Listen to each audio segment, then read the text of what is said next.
welcome to round 2 of the Asian Endurance Series. My name is Zachary Moselle, but as you know, I can't do this all on my own. My partner in crime. Here we go. He's been known to be Singapore's most successful professional racing driver. In 2002, he was crowned Asian Formula 2000 champion, becoming the first Singaporean to win an international motorsports title. Now, in 2005, he went on to become the first Singaporean to compete in Europe and also represent Singapore in the A1GP World Cup of Motorsports. In 2015, he clinched the Asian Le Mans Series Drivers' Champions title and becoming the first Singaporean to do so. Let me catch my breath. Who am I talking about? Ladies and gentlemen, please give it up for my man, Dennis Lin.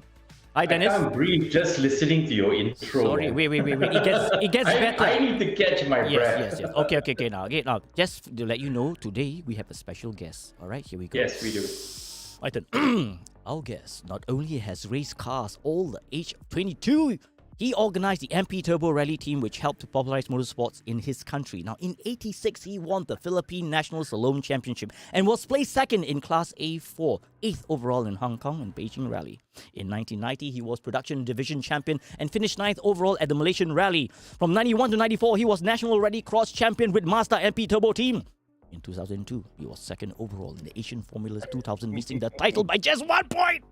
In 2007, he won the Philippine GT Team Championship, although he retired from full-time racing. Eat that. Now, in 2018, he organized the MP Turbo Rally of Champions, in which he also competes. So who is this special guest? Ladies and gentlemen, please put your hands together and welcome Mr. Mike Potenciano. Hi, everyone. Hi, Denny. Hey, Mike. How you doing, man? Oh, Mike. Okay, now we all can go crazy here. Eh? We can all go crazy now. Huh? Okay, so we have time. I'm sure Dennis and I will have we need a lot of time. That's right, man. You know what? Seriously, Mike, thank you so much for joining us in our show again. I might seem a little biased by saying this out loud, but all three of us make a mean team. Too bad I don't drive as good as you guys, but I can cheer you by the side, so it's okay. Well, I think you commentate a lot better than us, so there you go. You got the compensating skills. I cannot sing, I cannot drive. I got to do something, you see. But anyway. Or he looks better than us. No. I was just contemplating putting on a wig, but I don't know the right color to choose. But anyway, I don't want to be blondie, But anyway, yeah. So now we turn our attention to round 1. Dennis, what do you think of round 1? Well, it's a very good start. Very different format now that we're using Assetto Corsa with the Class A, B, and C. It's getting a lot more serious for sure. The competitors, if you look at the last race, the winner was basically, the strategy, the pit stop really was very close between the guy that won it and the guy that came in second. So overall, I think Dylan Tan came out on top, but it is really close. It's too close to call who's going to take this season. So it's makes for some very interesting racing indeed. All right, Mike, what about you? Yeah, I'm just a little worried because, our champion driver from the Philippines is way down in third. Excuse me about my voice. We just raced last yesterday. Yes, I know. Congrats on your near win. Yeah, and a good win. But, Russell Reyes, who's our Class A champion last season, is down. And what's happening? There is. I think, Russell's fast and he knows his stuff, but I think the level of competition in terms of the strategy now, and because, the setups now, it's Assetto Corsa completely open. It's not like when we were in race room and we had fixed setups. So now, there's a lot of work required in terms of, getting the car set up right. As you know, Mike, the car ain't set up right, you're not going to get the best out of it, right? And also the races now, the strategy is different. There are 2 sets of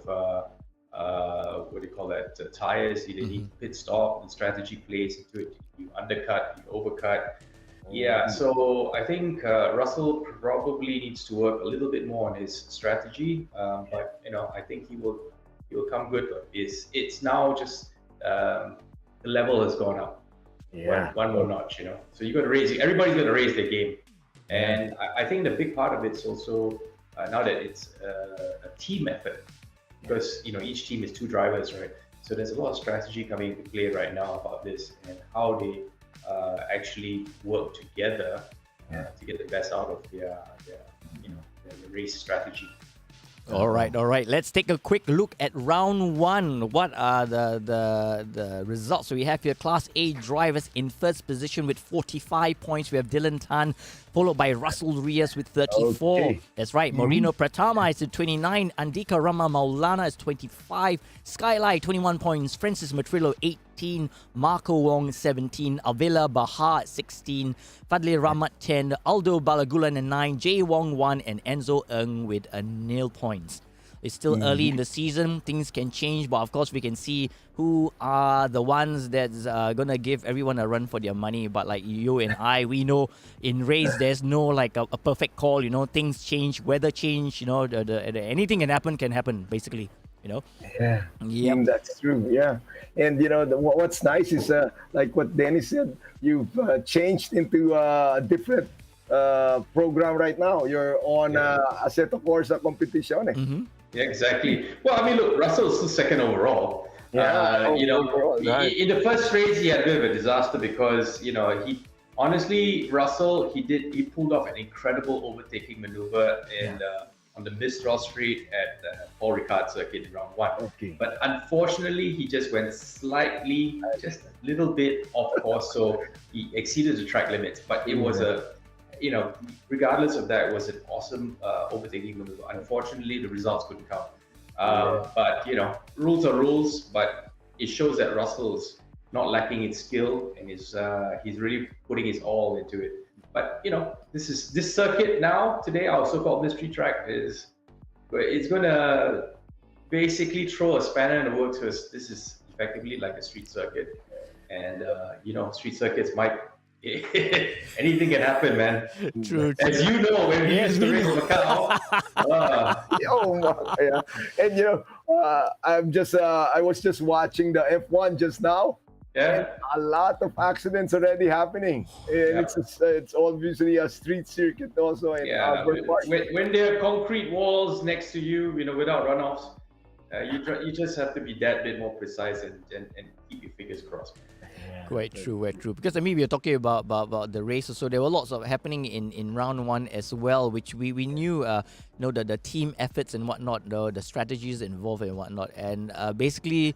I was really at the edge of my seat towards the end because when we used to think that all right, we know who the winners are, but then things started to change. That last 5 minutes was crazy. I was like losing my voice. I think now from the races, last time you used to get a little bit predictable. I wouldn't say boring, but a bit predictable when you're using race room. But now you can tell from the lap times. Yeah. You look at the lap times that they were doing towards the end, right? In the last 5 laps, it was super consistent because when Dylan in the last race was pushing it to the max, if he didn't extract that last bit of lap time, he would have been beaten because he knew Russell had already beaten him the first race. Exactly. You see, so he knew that if he wanted to pull off his pit stop strategy, they are all driving right to the limit all the way to the checkered flag. Yeah, I remember for that last race also, if you realize that Russell was thinking that there was a possibility for him to pull that as well when Rain was pit in, but then again the gap that he had was just way too far for him to cover. Yeah, I think Russell was probably caught up a little bit in traffic, and the traffic just held him back just a little bit to get strategy. But Dylan was on it, man. He deserved, but when he crossed the line, it was literally 1.5 car lengths or something. It was not far behind. Yeah, it's like a blink of an eye, and all of us were on the edge of the seats because we knew that how close it was. It was really close. And we were thinking, could he actually pull it off a second time? But no, exactly. But that do one you was know the short history of Dylan? Oh, let's hear it. Yeah, I know. He's 12 years old. When we first took him in season 1, he's like 12 years old. I'm like, that's a kid. The guy is driving like a pro, man. Yep. But of course, history. Yeah, exactly. Literally short history, But but Mike, the usual, he's been a very avid karter. In fact, one of the top young cadet karters in Singapore. So he comes with some proper pedigree in terms of real racing, and it shows.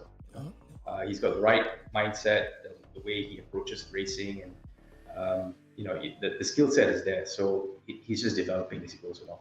Yeah, but you can see that there's always it's good to see that the young ones are really picking up the skills, and getting themselves noticed. And I think it should be similar as well for go-karters. When they first start off, right? Go-kart is just a place to go to. But look at, like we were mentioning earlier on, about F1 drivers. They started go-karting as well, and it's like the whole ranks, that batch of so for the years, and everyone just some makes it, some don't. Yeah, it's a compulsory thing. It's like if you want to go to university, you got to start at primary school. If you don't have the primary school foundation, you ain't going anywhere. But I think now, if you notice, like a lot of the F1 drivers, Lando Norris, Leclerc, what's his name, Alex Albon, everybody, Max Verstappen, everybody's playing the same online games that we are playing. They play with the F1 sims and they compete with each other online. So this whole culture about sim racing or e-racing is becoming very mainstream. Last time it was a fringe, all the nerdy guys that can't do real racing, they go sim racing. Yeah. But today now it's like, hey, the F1 boys, the world champion is playing it, man. It's not just playing it. They do it and they actually enter the Le Mans Le Mans series and they drive it to the limit, man. So I think it's good that e-racing is becoming a more mainstream platform to develop driver skills, as well as also give the drivers a lot more, shall we say, exposure. Because when you're young in karting, you're already known within the karting fraternity, right? But if you are now known in e-racing, because it goes out through the world. I mean, we got Mike in Philippines. I'm in Malaysia, and Zach is in Singapore, and the whole region is watching with drivers from everywhere coming to and a 12-year-old or now a 13-year-old driver like Dylan is getting regional exposure. Mike, we had to race in Asian Formula 2000 at a pro level to get that kind of exposure. And you used to just come out in one piece of article in the newspaper or in one magazine. Back in the day, it's like, wow, we've had so much exposure. Yeah. But don't worry, Dennis, soon we'll digitize all those tapes. And, that's a good idea, man. Okay, it will be on demand. All right, man. Let's move on to the overall team results, shall we watch? This is an interesting bit for this season because, it's not that we do not have like teams involved in the early stages of season 1 to season 3.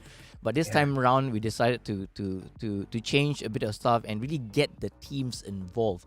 So with our entry list right now, you can look at it. We have Team Flash. We have Muhammad Alif and Muhammad Tazbi. And from GMX Phantom, from Indonesia and Philippines, we have Avila Bahar and Russell Reyes. Legion of Racers, we have Andika Rama Maulana and Fadli Rahmat. For Kubi Racing, our current leaders is Dylan Tan Chilong and Moreno Pratama. And we have from Revolt Pui Racing, that's Marco Wong and Sky Lai. And last but not least, we have Baloche Ragazzo from the Philippines, Aldo Balagulan and Francis Matrillo. Now, these are the who's of who, I must mention, and I think there's a lot riding in this race. But after looking at that first round, everyone will be thinking, I think this Kubi Racing is the team to beat. I mean, I had a hard time trying to get to terms with the name Kubi Racing. But they've proven to be really a force to be reckoned with. Can they repeat that in this round? Well, that remains to be seen. Well, let's see. Like I said, Mount Panorama is effectively a street circuit. It's going to be interesting. It's not going to be a predictable result. I don't think so anyway. So let's see what happens. But it's going to definitely be good racing today. I know. I mean, I'll just have an opportunity to look at how the track. But maybe Mike, you wanted to say something. Sorry. Yes. I was just going to mention that mystery race is today. Yep. And when did they find out that we're racing in Mount Panorama? On Friday. Now, usually when we reveal the driver briefing, right, the mystery round, we get people say, all for it, and some felt very sad. But that Friday was very weird because it was very quiet. I could hear a pin I think drop. they were cursing. Is it silence because they everyone's like, I was like, oh man, of all the tracks, why? Have you tried that, Dennis? At least online. I've tried it online. I've tried the track online. I've never had the opportunity to actually drive on Mount Panorama itself, the real circuit. Although I lived in Australia for so long, and race in Australia, but I never got to Mount Panorama. It's a bit of a pity, but that's the mecca for racing in Australia, and it is a hell of a track. It's like the Nürburgring in Germany then. In a sense, it is like it is Australia's Nürburgring. And it attracts drivers from all over the world. When they have the 12 hours or the Bathurst, no? The Bathurst 1000. Some really great international drivers turn up, and it's just incredible to watch. Yeah, later but I guess just a quick group because currently right now after round one, except Kubi Racing with 78 points, a GMX Phantom with 53, Revolt Pui Pui Racing with 40, Legion of Races 35, Veloce Ragazzo 27, Team Protage, which they're not in again, they had 1 point, and AB3 Racing. So really right now the gap between is GMX Phantom and Kubi Racing 78 and 53 respectively. But all that can change today because we are visiting our track, Mount Panorama circuit. As you can see, it's made up of 23 turns, and right now of course we know it is the motor racing track. It is located in New South Wales, Bathurst, Australia. That's right. It's situated on Mount Panorama, so they're not joking. It's best known for the home of the Bathurst 1000 motor race held each October, and the Bathurst 12-hour event held in February. Now, this track is 6.213 kilometers in length. It's basically, like you said, a street circuit used as a public road where no racing events are being run, and many residences which can only access from the circuit. Imagine you're living by the side of the track. Very, very noisy.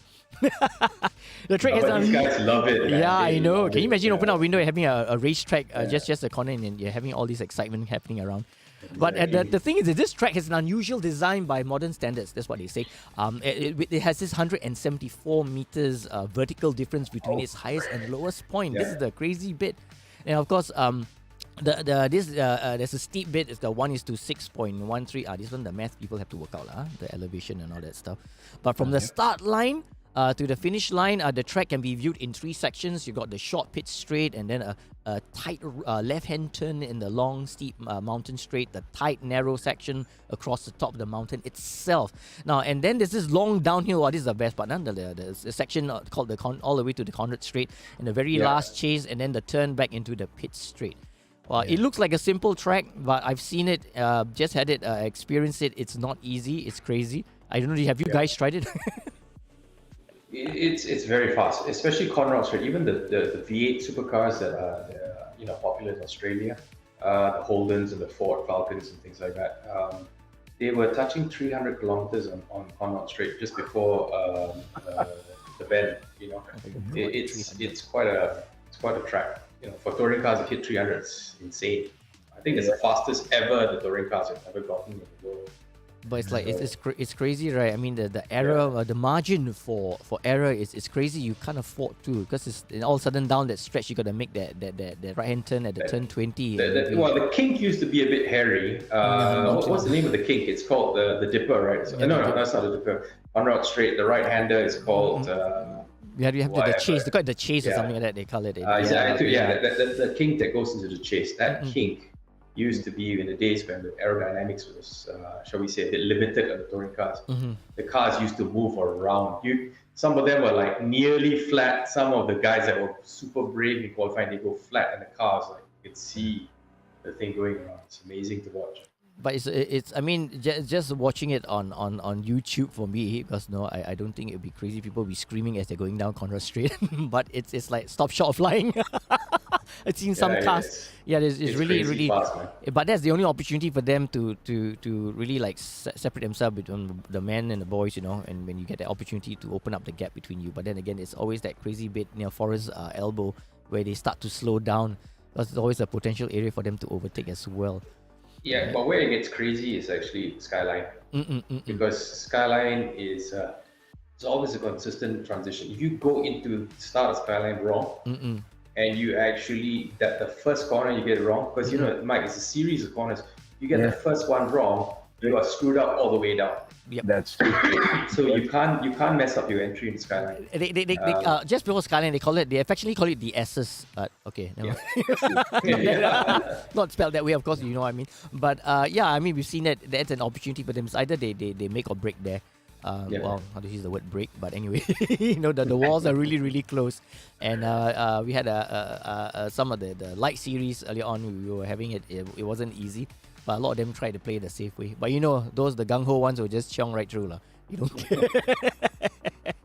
All right, maybe perhaps let's have go through one of the onboard lap video so that our viewers can see what it is all about. Yeah. Okay, Dennis, take it over. Well, okay, this is the last corner. Just last corner. Murray's corner. I believe, no, sorry, this is not. This is the pit straight, right? Right Okay, now. the main straight. First. Right. Okay. And then basically this Hell's is the corner. last corner. Yep. Yeah, Wow. last corner. Tight, yeah. Ooh, big oversteer there. And this is the start down to all the way up the mountain straight. Zach, what's the name of the This straight? is called the mountain straight. This is where they start to go up and Mountain climb straight. the elevation. That's right. And then down, the slope down, and they go up again before they This meet the right-hander It's down here. called the quarry. The quarry corner has a lot of overtaking going in. For those who are brave or in the last desperate minutes of the race itself. There's a lot of desperate overtaking. So here's turn 3 and 4, the cutting. The cutting, Yep. you got to be very precise on the entry because you can tell this is where the walls really, cut in. But you got to be brave around here to get as close to the walls as possible to get the speed. Now, this part here is really fast. Yeah. This is crazy fast. A slight lift, and then basically this is Then like goes down. Yeah, out McPhillamy flat Park, out. and there you see the skyline, and they really mean it because you see the come skyline out before. Sky. Yep. Yeah. And here we go. Wow. So the entry into Yep. Skyline, you got to brake and be very precise, get as close to the walls, Going and do down the there. transitions. Yeah. Probably that's So coming here's up the now. essence. Yeah. Yeah, no, this is now we're coming up to the dipper already. I think. Oh, this is the okay. Dipper, This right? one, yep, the dipper. Yeah, the dipper. This is a very big drop. Basically your front wheels fall into the Yeah, Forest Elbow, and here we have Conrad Forest Straight. elbow. Oh, this Yeah. elbow. Yeah. at And that. there's Forest the- elbow is very famous with Australians because Dick Johnson, one of the legends there, crashed and he lost his car. Oh. He had no money to bring it back, but he was literally on national TV crying. And then everybody donated money, including Ford and all that. They got him back onto the racetrack the following season. So really? yeah. It's quite a That's natural amazing. story that a lot of people know about, and shows the heart of the Australian people and how much they love their sport. Yeah. So okay, this is Murray's the corner. and Yeah, we have. back down That's right. to the start finish line. Yeah, the Yep, start there we finish go. line again. Yeah. We have, like we mentioned it, the SS is one of the crazy because it goes downhill that position, and so whether they can make something out of it, it's very, very important. I've seen some of the guys, it's really, really crazy. It's nuts. You know what? This tracker, if you're using GT or touring cars, the braking distance is a lot longer. But most circuits, of course, braking distances are longer than Formula or LMP cars. But what happens is most circuits, the GT and touring cars can't get to that much speed. So because this track is so fast everywhere, when you come down a Conrod, you're going up to the mountain straight and all that kind of stuff, the braking distances are long because of the speed. So therefore, who's braver has a lot of opportunity to overtake because of the longer braking distance. But you got to be brave to pull it off, as you. So you tend to see quite a bit of overtaking maneuvers in this track if you get drivers that are brave or desperate enough to try and pull off the maneuver. Yeah, basically, but for both of you, I don't suppose you like raced this track before, right? No. I wish I did. Yeah. Zach, maybe if we also had the chance, maybe not on an open wheel, definitely for me. It's a funny thing, Mike. 2 years ago, when I was offered, because Australia just launched the Super 5000 Championship. It's a 5-liter Formula car, right? And the Super 5000 is racing in Bathurst this year. I think they raced last year already. And I was actually offered the opportunity to race with them, but it requires a bit of a budget, and I was like, nah, I can't be bothered. The real reason is not because of the budget. I'm like, dude, I'm too old to race one of those things. Open wheel, 500 horsepower with the walls going like that. I'm like, and with no cage over you. yeah. But then they said, oh, but now the car has a halo. I'm like, Halo, like, oh. If I have to rely on the halo, means it's a bad day, man. If they can put it to you like that, right? Say it's okay, halo and a crash armor, you're fine. Like, no. And you know why we're thinking like this? Because we're old already. And the guy was telling me this, dude, you'll be okay. He was my ex LMP3 teammate, Tim McCrow. And he won a couple of the S5000 races. You know, he was nearly in the chance of winning the championship even. So Tim is doing a great job. He's running his own team. So shout out to him, Tim. And I hope you enjoy our Bathurst broadcast today. Okay. Right. Okay, looking at this circuit right now, I mean, from a greenhorn like myself, would you consider this a very technical circuit, or it's just like you just close your eyes, say a prayer, there's Chong? This track, you better say a lot of prayers, lah. It is technical. It takes balls. It's everything, man. It's bravery. It's this track differentiates the men from the boys. No two ways about it. Right. It's amazing, but some people have this. Sorry, you're saying yes. Just doing Macau is already quite a challenge. Can you imagine Mount Panorama? Mount Panorama. No, I think Macau is a bit more dangerous. They're a bit out of doubt. Macau is definitely more dangerous because there is absolutely zero run-up. And even the high speed, Mike, the high-speed corners, right, in Mandarin Corner and all that. I mean, in the Formula cars, even nowadays, we're already 220 or something like that. 240, yeah. Now that we think back, right, going 220 through flat out, in the start, you were like almost 3 abreast.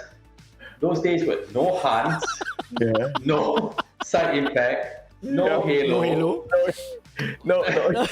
He's like, you asked me to do it again in the same car. I'm like, never mind, thanks. You guys carry on. I ain't gonna do that again. It's got nothing to do with bravery anymore. It's gone beyond that. Survived that, been there, done that. Thanks, guys. Well, but me, I think I'll do it again, but on a tour. Yeah, okay, fine.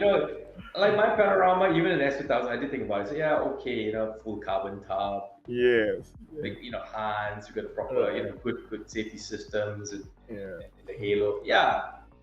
But still. Yeah, it's crazy. Anyway, if you're going to do Formula cars in any street circuit, I think you just got to be, you're not just brave, you got to be slightly crazy. That's the reality. Well, as crazy as we are, we're going to go for a short commercial break. Don't touch that dial. We'll be right back. Penrite, a 100% Aussie company, pride themselves on their commitment to all forms of motorsport in Australia, from the very grassroots to competing and succeeding at the highest level. It's always been a big part of their DNA. And this real-world testbed for their products ensures the lubricants and fluids you buy for your vehicle have benefited from the development of being punished in a way that only competition can. Penrite, it competes, you win.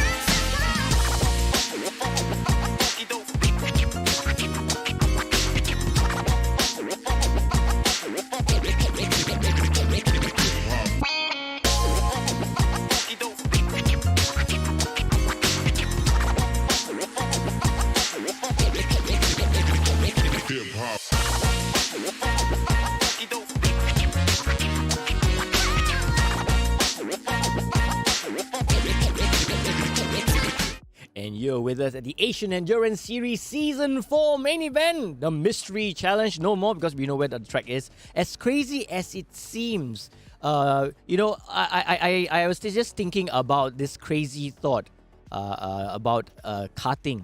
now that for us, right, the doors have opened, and maybe AES is going to start something in June. Dennis, would you like to maybe elaborate more on that? Well, I think whether the new viewers, the old guys have been following us since 2019. AES actually started as a corporate karting championship. It was an Asian endurance series for corporate karts. One of the reasons I started it was, I retired from full-time racing in 2018. And I wanted to keep up with my buddies, my friends, and what I told you, I think, Mike, at the time in 2019, I said, hey, if you ever can come by to Malaysia, come and join our series or something like that. I don't know. So, but anyway, the thing was, for friends to get together and come and meet up and race for fun. But it turned out to be quite serious when we actually launched it. It got so many, real serious competitors coming from Singapore, Malaysia, guys from even Australia, China, Hong Kong, Macau, started coming to compete in the series. So AES turned out to be very competitive, a lot of participants, and it was a real success. So we were intended to do it again in 2020, but the pandemic came, and we had to delay or postpone the karting series. But in a sense, it also spurred us to launch the AES Online e-racing championship. So it's been 2 years of online racing purely for AES, but now it's going to be online as well as the relaunch of the AES Karting Championship. And we're going to have 6 rounds commencing in June. And we'll have 2 categories this time. We will have basically a pro class and a corporate class. And basically, the race format is the same. It's going to be 3 hours, and we will be visiting basically the 6 top go-kart tracks in Malaysia, starting with X Park Iskandar, followed by RUD in Johor, and that's one of the new lifestyle go-kart tracks. Then the 3rd track will be at X Park Sendayan near Seremban, and then the 4th track will be RUD Moda Cove, Dankil. That's a very interesting track. It goes up 2nd floor, ground floor, goes outdoor, and it starts again like that. So it's a 2-story go-kart track. Then the 5th round will be at X Park Serene in KL. Yeah, that's the biggest indoor kart track in Asia. A really fun track. And then, of course, the final round will be held at Sepang International Go-Kart Track, the national track of Malaysia. So it'll be a grand finale. So whoever's interested, please come and join us. It's a full fun package. It's not just karting, it's here to meet friends, and most of the venues have good food, good place to chill after racing. We'll probably race closer to the evening, so it's cooler, and we can just after that go straight for meals and beers and stuff like that. Okay, great. That looks like it looks like we have to take up the offer of Dennis and go down there. Because serious racing is too difficult for me now. I do all the fun stuff now. Lifestyle, all the sports, man. Lifestyle, all the sports. The ambassador. That's right. I'm just a mascot down there, like. Hey, I thought I was a mascot. Or maybe I just want a pair of wig and maybe Before wig as it come. So Mike, we had you for the final round for season 3, and it's been a while. What have you been busy with lately? Yeah, well, here in the Philippines, our pandemic levels are all down, so everything's going back to normal, and I think it was just right in time because we were quite late in having people get their shots and then booster shots of that, and we somehow missed that Omicron wave. So I think that was the good thing about having delayed vaccinations in our place. Right. So now everyone's out again. Races are back, and we're trying to get that big ROC event. We're inviting Dennis too to join us because that's going to be a one-make series. One-make car. Everyone uses that, and we go dirt and tarmac at the same time. Awesome. Okay. All right. So when is your ROC going to be? Yeah, we're trying to hit the May, and that's going to be like 5 weekends onwards. But everything's still flexible until we get it down. Yeah. Oh, May, so soon. You're going to start. Yeah, so it might be delayed. Yeah. Okay. I mean, at least the plans are there, right? Everyone's waiting the moment when the gantry is up and everybody will just make their way down. I mean, it's like holding back for 2 years and waiting for an opportunity, and why not, you know? Well, I can tell you for a fact, Zach, the borders between Singapore and Malaysia, the land borders have opened. So in the last weekend, the RUD go-kart track hit record sales, man. A lot of basically Singapore-bound people who have been stuck for so long decided to come in, and they have been filling up the go-kart facilities, and it's been booming basically for us.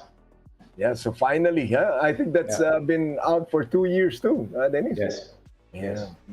Yes. It's amazing, that's right. But and then again, I just recently you concluded some endurance race. I need to ask you that. You were showing me stuff like, what is this? Yeah, and the best thing there was we had 3 generations of our MP Turbo drivers all running together. Obviously I'm the mentor of I'm the Obi-Wan. I like the way you put it, Obi-Wan. The other one. Then we had Ewan McGregor, with Carlos Anton. Oh, Carlos is there. Yeah, and then with the young Paduan who's now online and real world racing, Carlos Inigo Anton. Inigo, his son. Oh wow. Okay. So 60, 50, and 50 years old, all running together.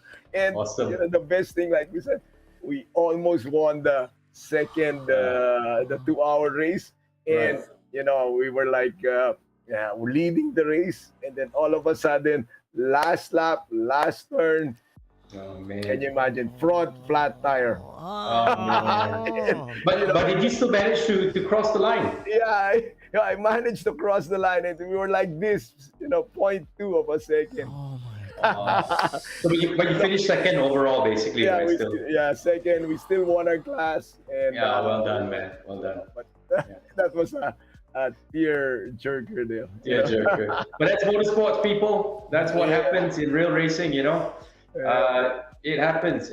I tell you, one of my sad stories was I was racing at the time for the Lotus Works team, and we were driving in the 12-hour Sepang endurance in 2008, and I was leading by a country mile in the sports production class, in the GT4 basically, right? Yeah. And I was driving the Lotus 211. It was like the hottest thing. I was like, this car is so quick. I was just killing the competition from Honda, from Evo, for the Mitsubishi and the Evos, and even the Porsche production GT3 cars. Like, gone. I was like, I could pit in, have a tea, and come out, and still win the race, Yes, that literally 30 minutes from the end of a 12-hour race, 11 hours and 30 minutes. Yeah. As I was coming around turn 10 and 11 at Sepang, the left rear wheel stud bolts snapped, literally broke, and the wheel came off. The wheel was bouncing off, and I was dragging on the floor. I was like, are you kidding me? And because, it's a rear wheel drive, the car is mid-engine rear wheel drive, I had no drive. I literally had to park the car by the side of the road and just get out. And we didn't even finish. We were DNF'd. We were leading by 3 minutes.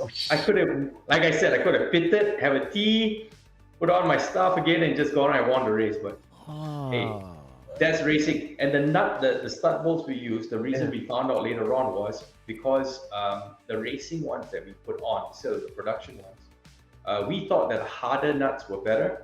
Yeah. But by the time we were, the boys always practice the changes, right?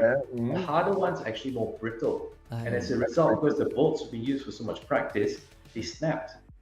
Unbelievable. And if one snaps, all snaps. So the wheel just came off. So by the time we, when the race was over, we literally just went out with the standard bolts, jacked the car, put the bolts on, and the car just went. We just drove back. There's no damage. Oh my goodness.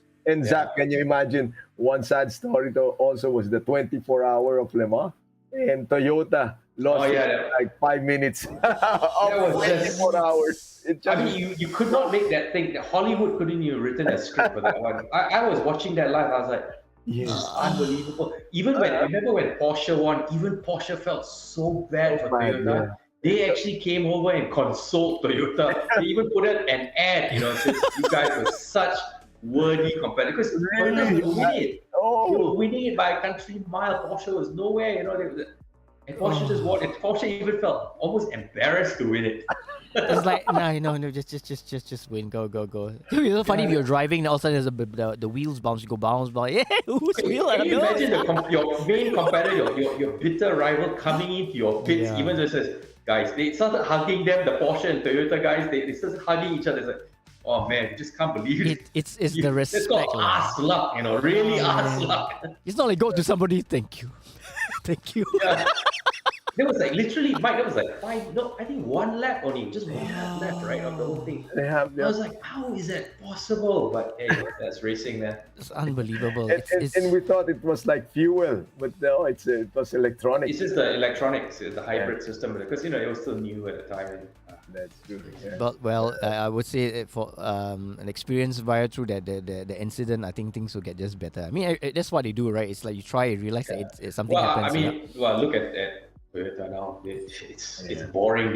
They are killing the Le Mans field, man. Yeah. And guess what? It's Toyota again. Whoa. Is it a 1-2? But then it's a 1-2 Toyota. You move it again. The next race, before even the race starts, let me guess who's going to be first. And in third place, far away, someone, I don't know what brand, Yeah, but I hope that all these marks just come back again. Yeah. I think that with the new hypercar class in the Le Mans, it's going to be very interesting because Porsche is coming back. Okay. I think Audi is coming back as well. So a lot of the big names are considering. Ferrari is actually considered, or they are planning an entry in, I think, in 2025 with a factory-backed hypercar team. So this is going to be very interesting because once the manufacturers come back in droves because hypercar is a lot more cost-effective. They didn't have this crazy budgets required to do the hybrid system, the super complicated hybrids that they had back then. I mean, the budgets required to run the hybrid WEC LMP1 cars were equivalent to a Formula One team. So it was crazy expensive. So that's why the hypercar class that came out now, it's almost like not a watered down LMP, but it's almost like shall we say, a very developed LMP2 with a kind of hybrid system attached to it, simple hybrid system. So cheaper, simpler, and making the racing more competitive. But it's always the cost, right? I mean, I can't see the point. I mean, now with sim, everyone is it's easy. I can just race. But in those days, it was so difficult, and just to get started. It's the cost of getting into racing that is such a hindrance today. I mean, back in the day when Mike and me went racing, it was already not cheap. We would spend nearly $100,000 US. Today, $100,000 you can forget about international level racing. In one round. All right, here we go. Just a check. Okay, maybe if you share the seat in Asian Le Mans or European Le Mans, you could get 2 rounds out of 100 grand. 2 rounds, like okay. And don't crash the car because you crash the car then it's 1 round. Oh. Plus you owe them a lot. And then you owe them a lot, exactly. Yeah. So if you're going like even like Formula Regional now, from what I heard, the Asian Formula 3 series, you're looking at a budget of like nearly 300,000 euro. That's nuts. That's the kind of money, and that's the reality of what the cost of racing has become. That's why the cost caps in Formula One and even in the World Endurance Series and even in rallying now, if you don't keep the costs in check, there won't be any more motorsports. Even the manufacturers are struggling to make sense of the budgets. That's why the FIA has to do all these kind of budget caps and make it more realistic. Can you imagine you crowdsource for funding? I'm interested in racing, but no money. Yeah, that's just People have tried. People have tried, right? you know? Yeah. So sadly, it is in a sense a rich man's sport because ultimately it's either daddy pays the bill, Mommy a does the sponsor laundry. pays No, the bill, or a manufacturer pays the bill, or you pay the bill. That's just the way it is, you know.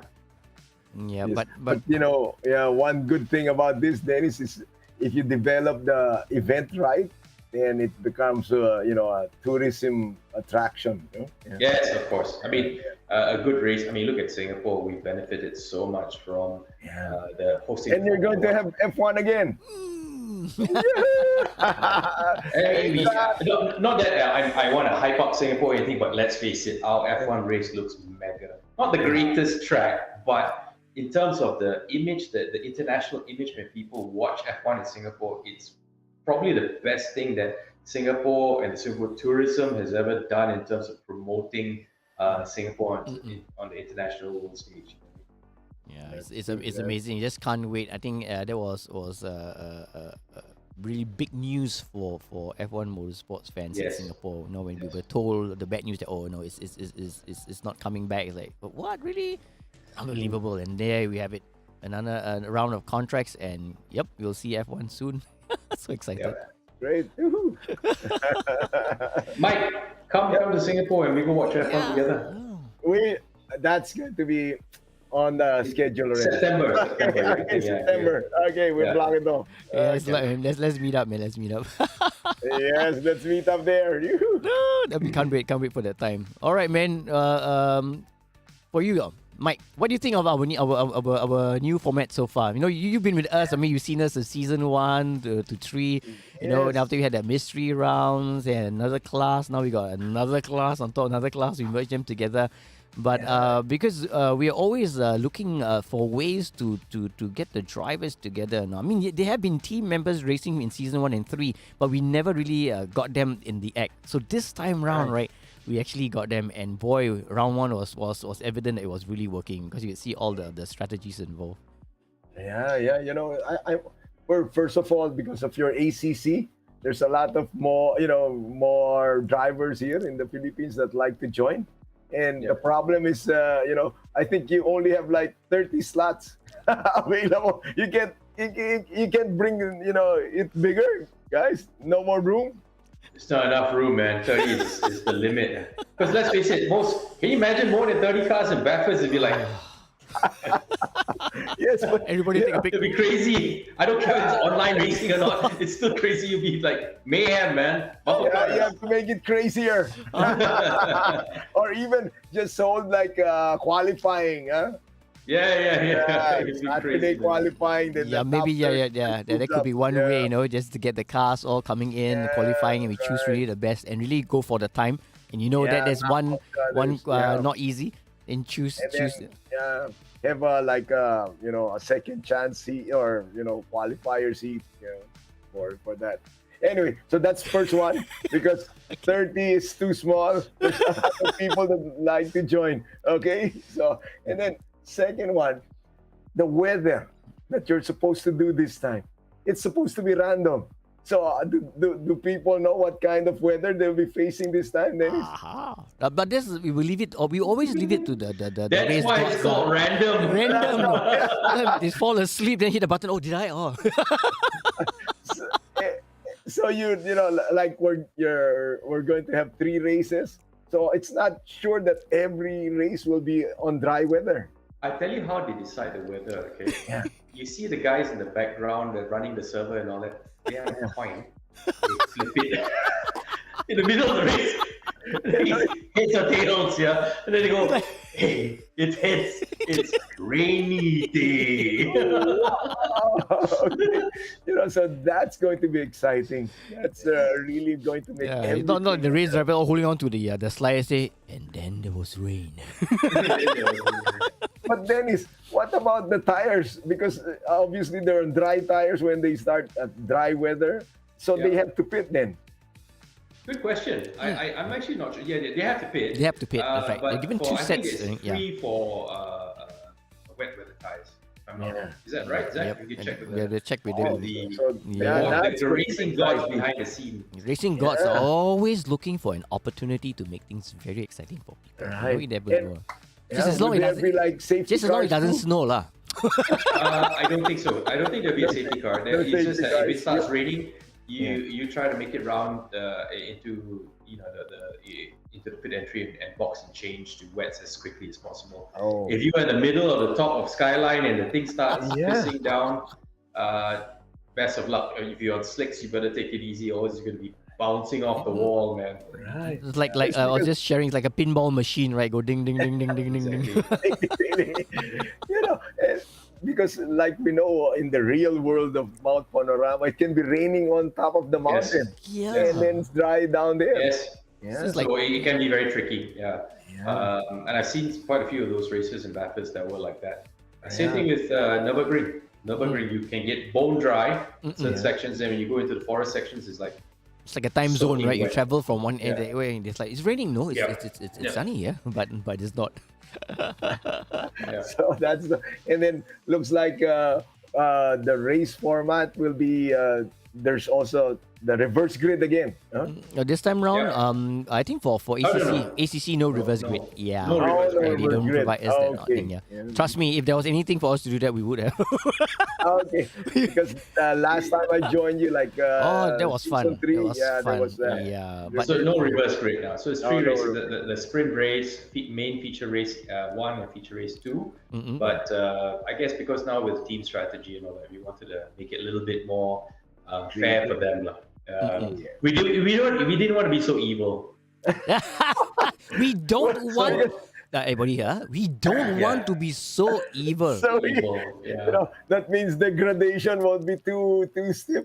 It's like a toggle switch now. Bad weather, bad weather, bad weather.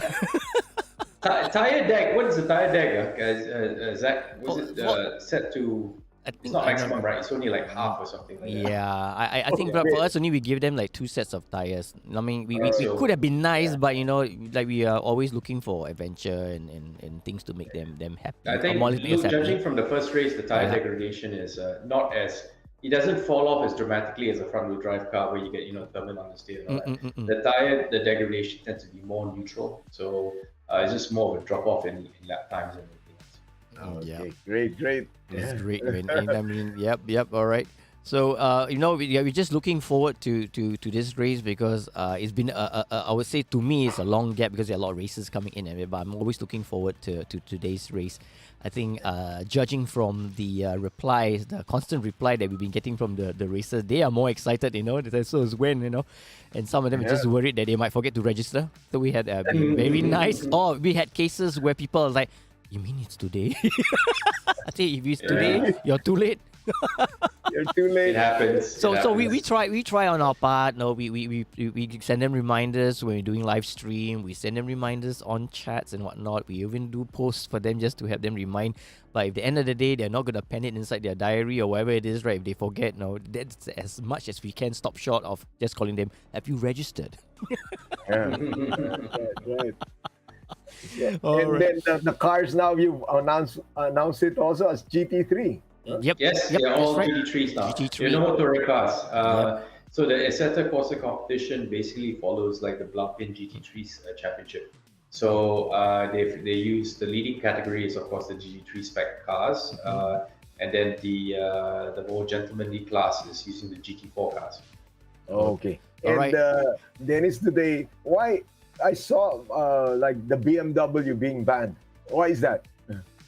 Which what Yeah, in real life? no, it's in the app. I think it's they're not allowed to use it for whatever reasons, but Yeah, maybe not we'll find allowed out to more use it. about that. Really, I didn't know that.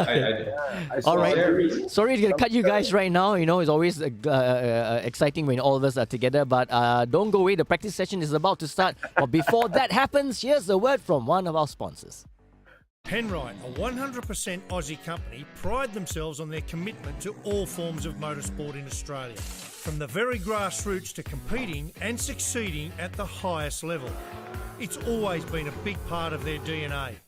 And this real-world testbed for their products ensures the lubricants and fluids you buy for your vehicle have benefited from the development of being punished in a way that only competition can. Penrite, It competes, you win. Air, fuel, spark, the trinity of power. You need all three to bring your engine to life. Kenny and Norm knew that, which is why for over 50 years, the company that bears their name has been re-engineering what filtration can do. Engineered to protect against dirt and scientifically proven to provide up to 50% more airflow. K&N, 50 years of performance and innovation. You're watching Asian Endurance Series Season 4 Round 2. Mount Panorama is the mystery challenge, but no longer a mystery because everybody knows.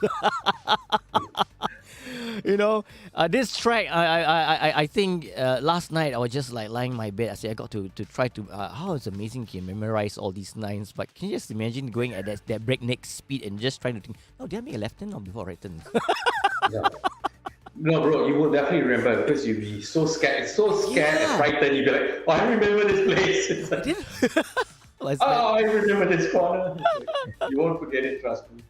But it's really it's crazy. I've seen it. I think the guys are all ready as well. You know, I think they're gonna try the practice track in a very short while.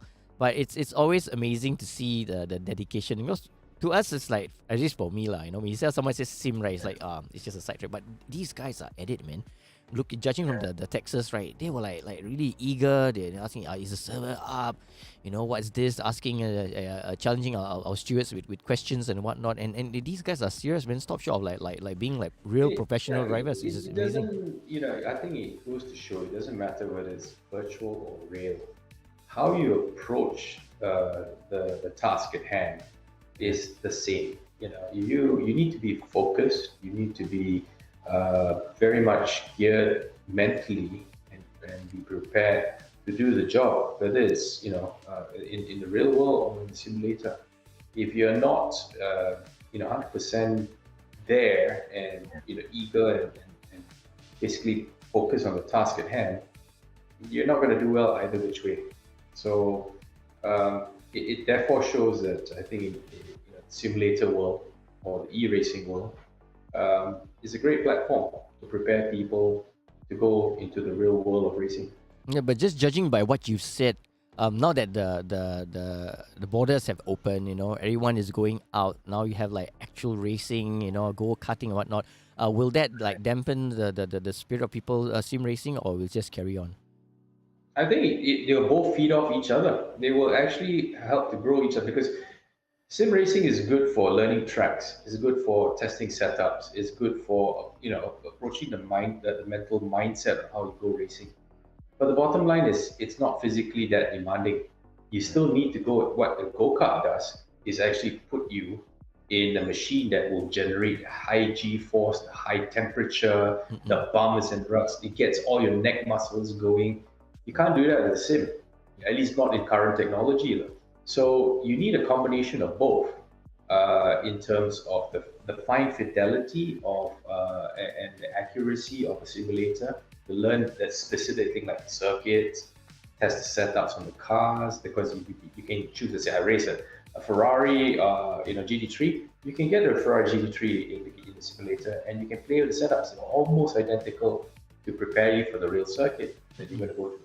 But you can't prepare the physical aspects of it, right? So that's where you get into go-karting, and that's where you basically build up your physical well-being and your physical stamina to prepare yourself. A lot of things like, for example, your neck muscles, the heavy vibrations that you get in a racing car or a go-kart, you can't replicate that in the gym.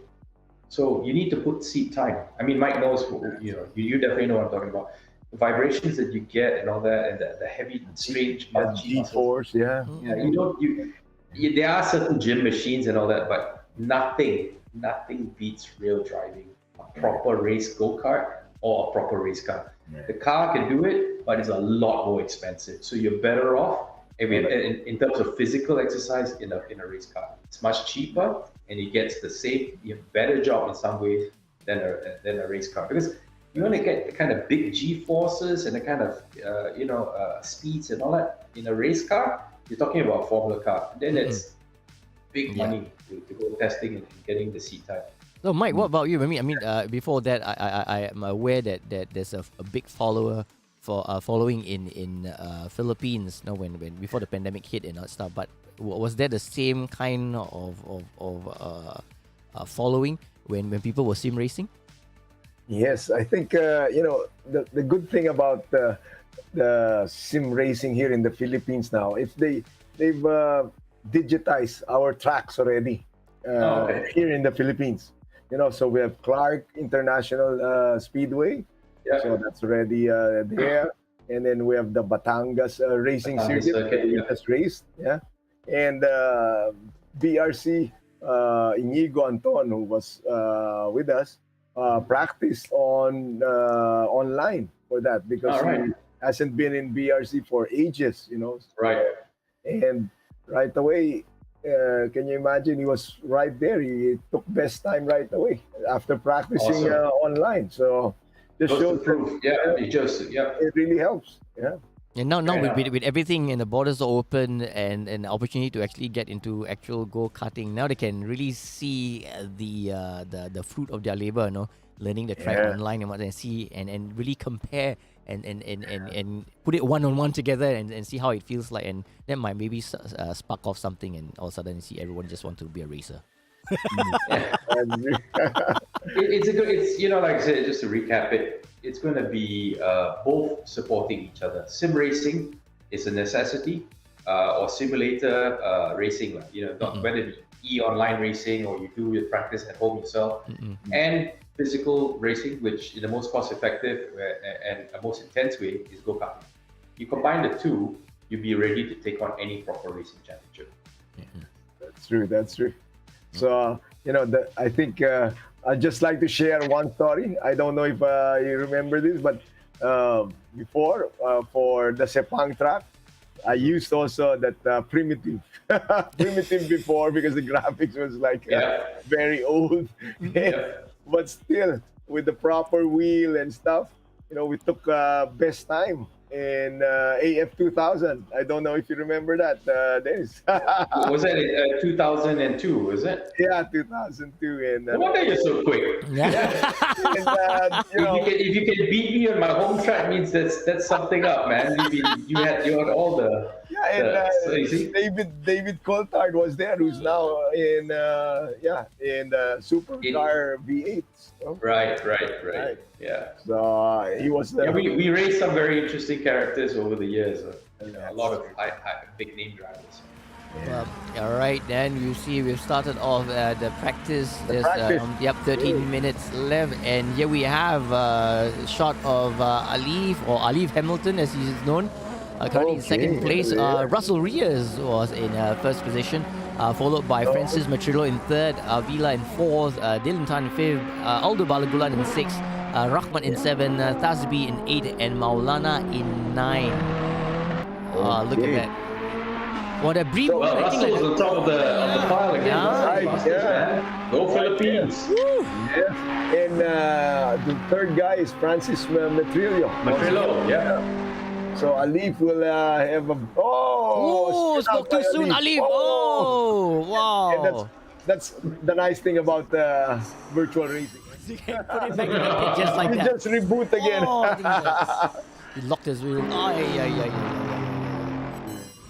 Wow. Looks like it's going to be hard, Dennis. Yep, not easy. If Alif will, have a spin here and there, that's not going to be easy. Well, very good driver. In practice, we all push the limits a little bit more than we do in a race. To find the limits so that we don't spin in the race itself.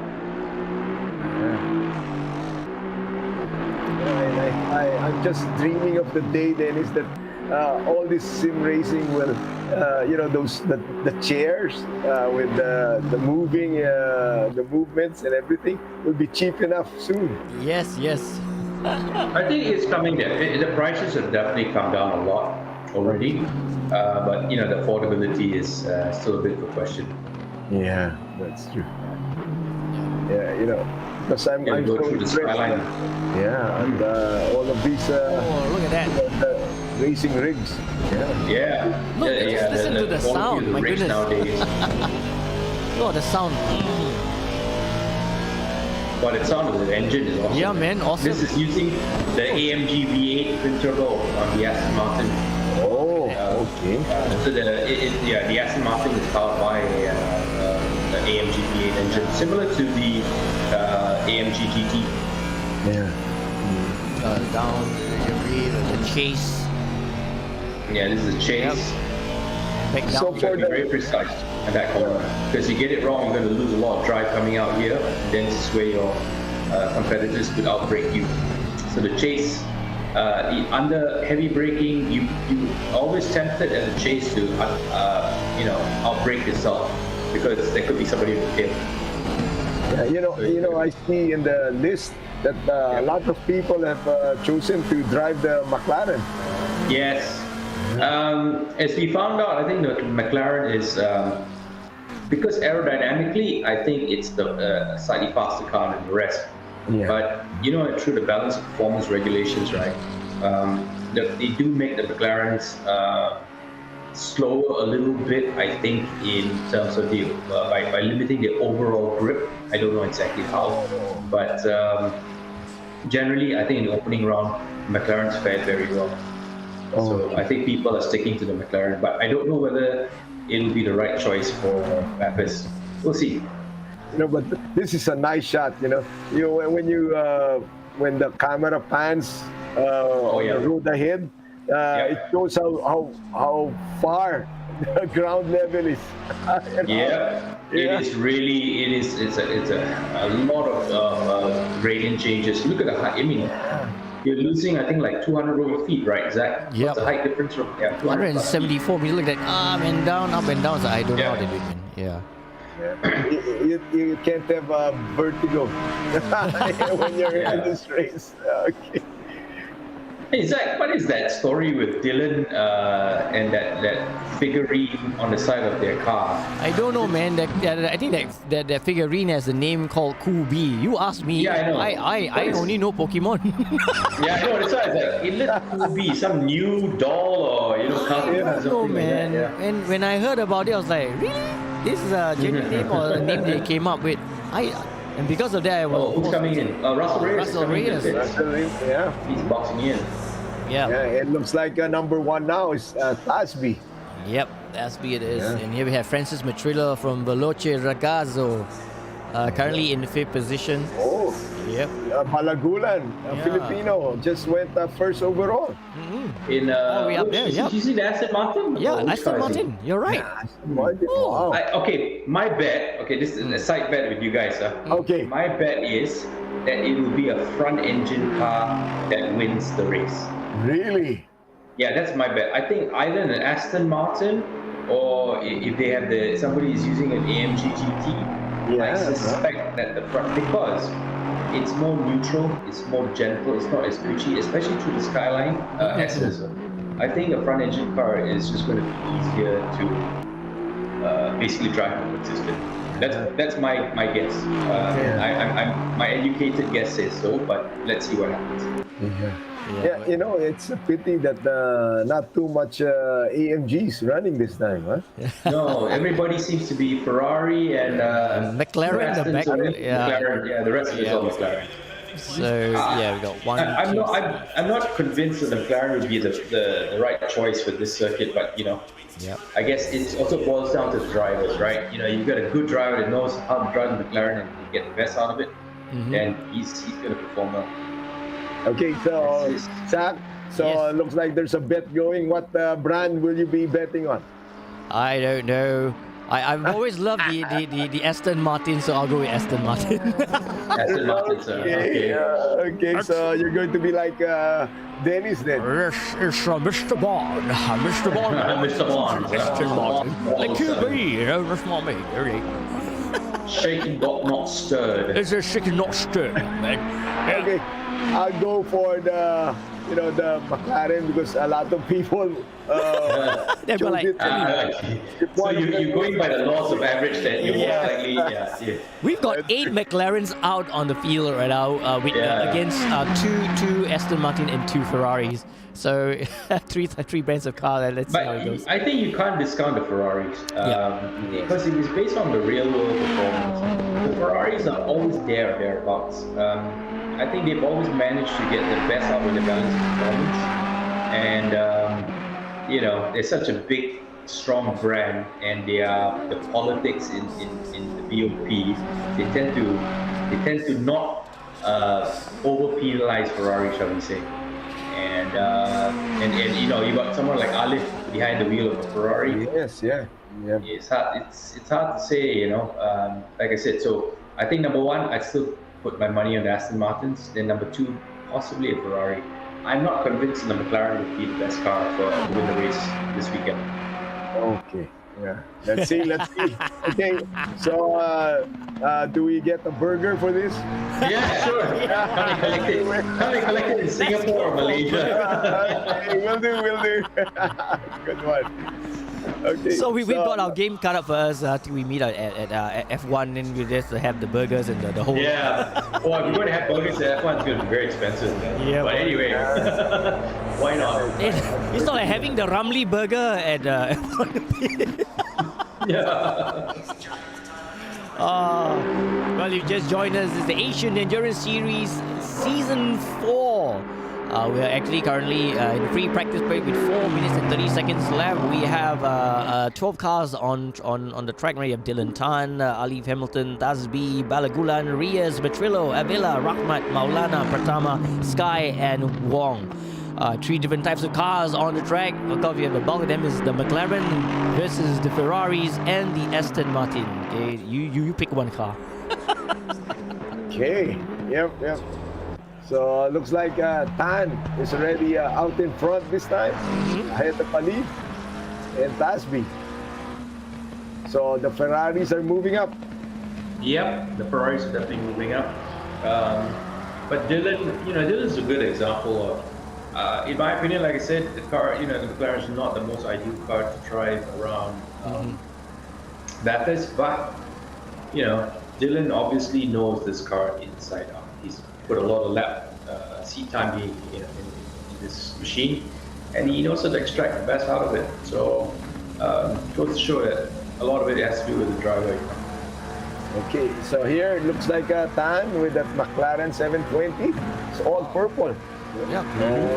And that's the First 3 sectors. I think it's the first 3 sectors. Yep. Looking good. Well, let's hope Balagulan proves me right. Come on, man. Balagu, anyway, it's just like about 3 seconds below. Yeah. And where's the other? I thought we were going to have 30. Right, here we have Marco Wong of Pui Racing with their very distinct McLaren with the camouflage, That was the one thing they called the tiger camouflage. Yeah. The reason why we don't have 30 is because, Mike, we separated the Class B and C. We wanted to basically make the Pro Class a little bit cleaner for them. I did suggest before this race to maybe mix it up, but everybody is a little bit fearful that Bathurst being Bathurst, too many cars on track, and too many slow-moving cars on track would cause a lot of mayhem. So I don't know. We'll see. Maybe in the future we might mix the classes. Yes, the last time I was here with you guys, they were all mixed together. Yeah. Yes, correct. Right. Yeah. So that's why in the previous season we had of course your Class A and Class B, but this time round we separated the A's and we actually opened up a C, so we got B and C together, and that's the light series. That happened much earlier on before this main event, and same thing. They're driving, they're racing in the same track, just that they are driving GT4s instead of GT3s. Yep. So a lot of fun. Well, that was the Hong Kong pairing of Light Sky and Marco Wong. That's right. Okay. So our Hong Kong team is strong, and you can see that they are ready for it, man. They're ready to for the lights to turn green. Yep. And you have here Andika Rama Maulana. You know he was being a pain in in the first round, trying like stretching in between and whatnot. So it's like that. He was being the perfect wingman. Yeah. Yeah. But just to correct you there, Marco Wong and Skyline, they're Macau. Sorry, Macau. I keep on getting it. Yeah, everybody look the same to you, huh? Hong Kong. Macau. Yeah. Same lah. Across the We got border. same there. No Sam. No Sam. No. If you just joined us, welcome. This is the Asian Endurance Series Season 4. The main event, we are racing at Bathurst. We just finished off the practice. We're going to head to the qualifying. And if your guess is as good as mine, you might have your favorite basing in race 1. But I look at the track here, 23 corners. Don't let the track fool you. Not for the faint-hearted. There's a lot of history behind this track. And just by looking at the guys going through their pace, I think we have a race in our hands. It's going to be close. Oh, yeah. Definitely. This will be really going to be exciting race. And, Dennis, I think it's going to also be hard to overtake. Oh, yeah. Well, like I said, bravery. In Bathurst, it's about bravery. The overtaking requires some kahunas, man. That's the way. Most definitely. There's no two ways about it. The speeds are too high, the braking distances are long, and you just have to stick your nose down on the inside and just go for it. Or I hope they don't bump each other out. Hopefully. Very high possibility. All right, we just kick-started the qualifying as we're into 9 minutes 36 seconds left, and we have Russell Reyes going through the pace, really giving all he's got. And right now, he's oh, look at the bump there. And there you go, we're climbing. Top spot. Yep. Yeah.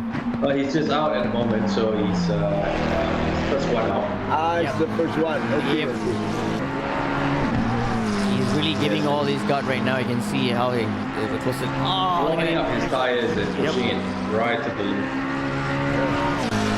Yeah, and you can hear that engine sound. That's really the peak RPM. It's really boring it. It's screaming, that little McLaren engine.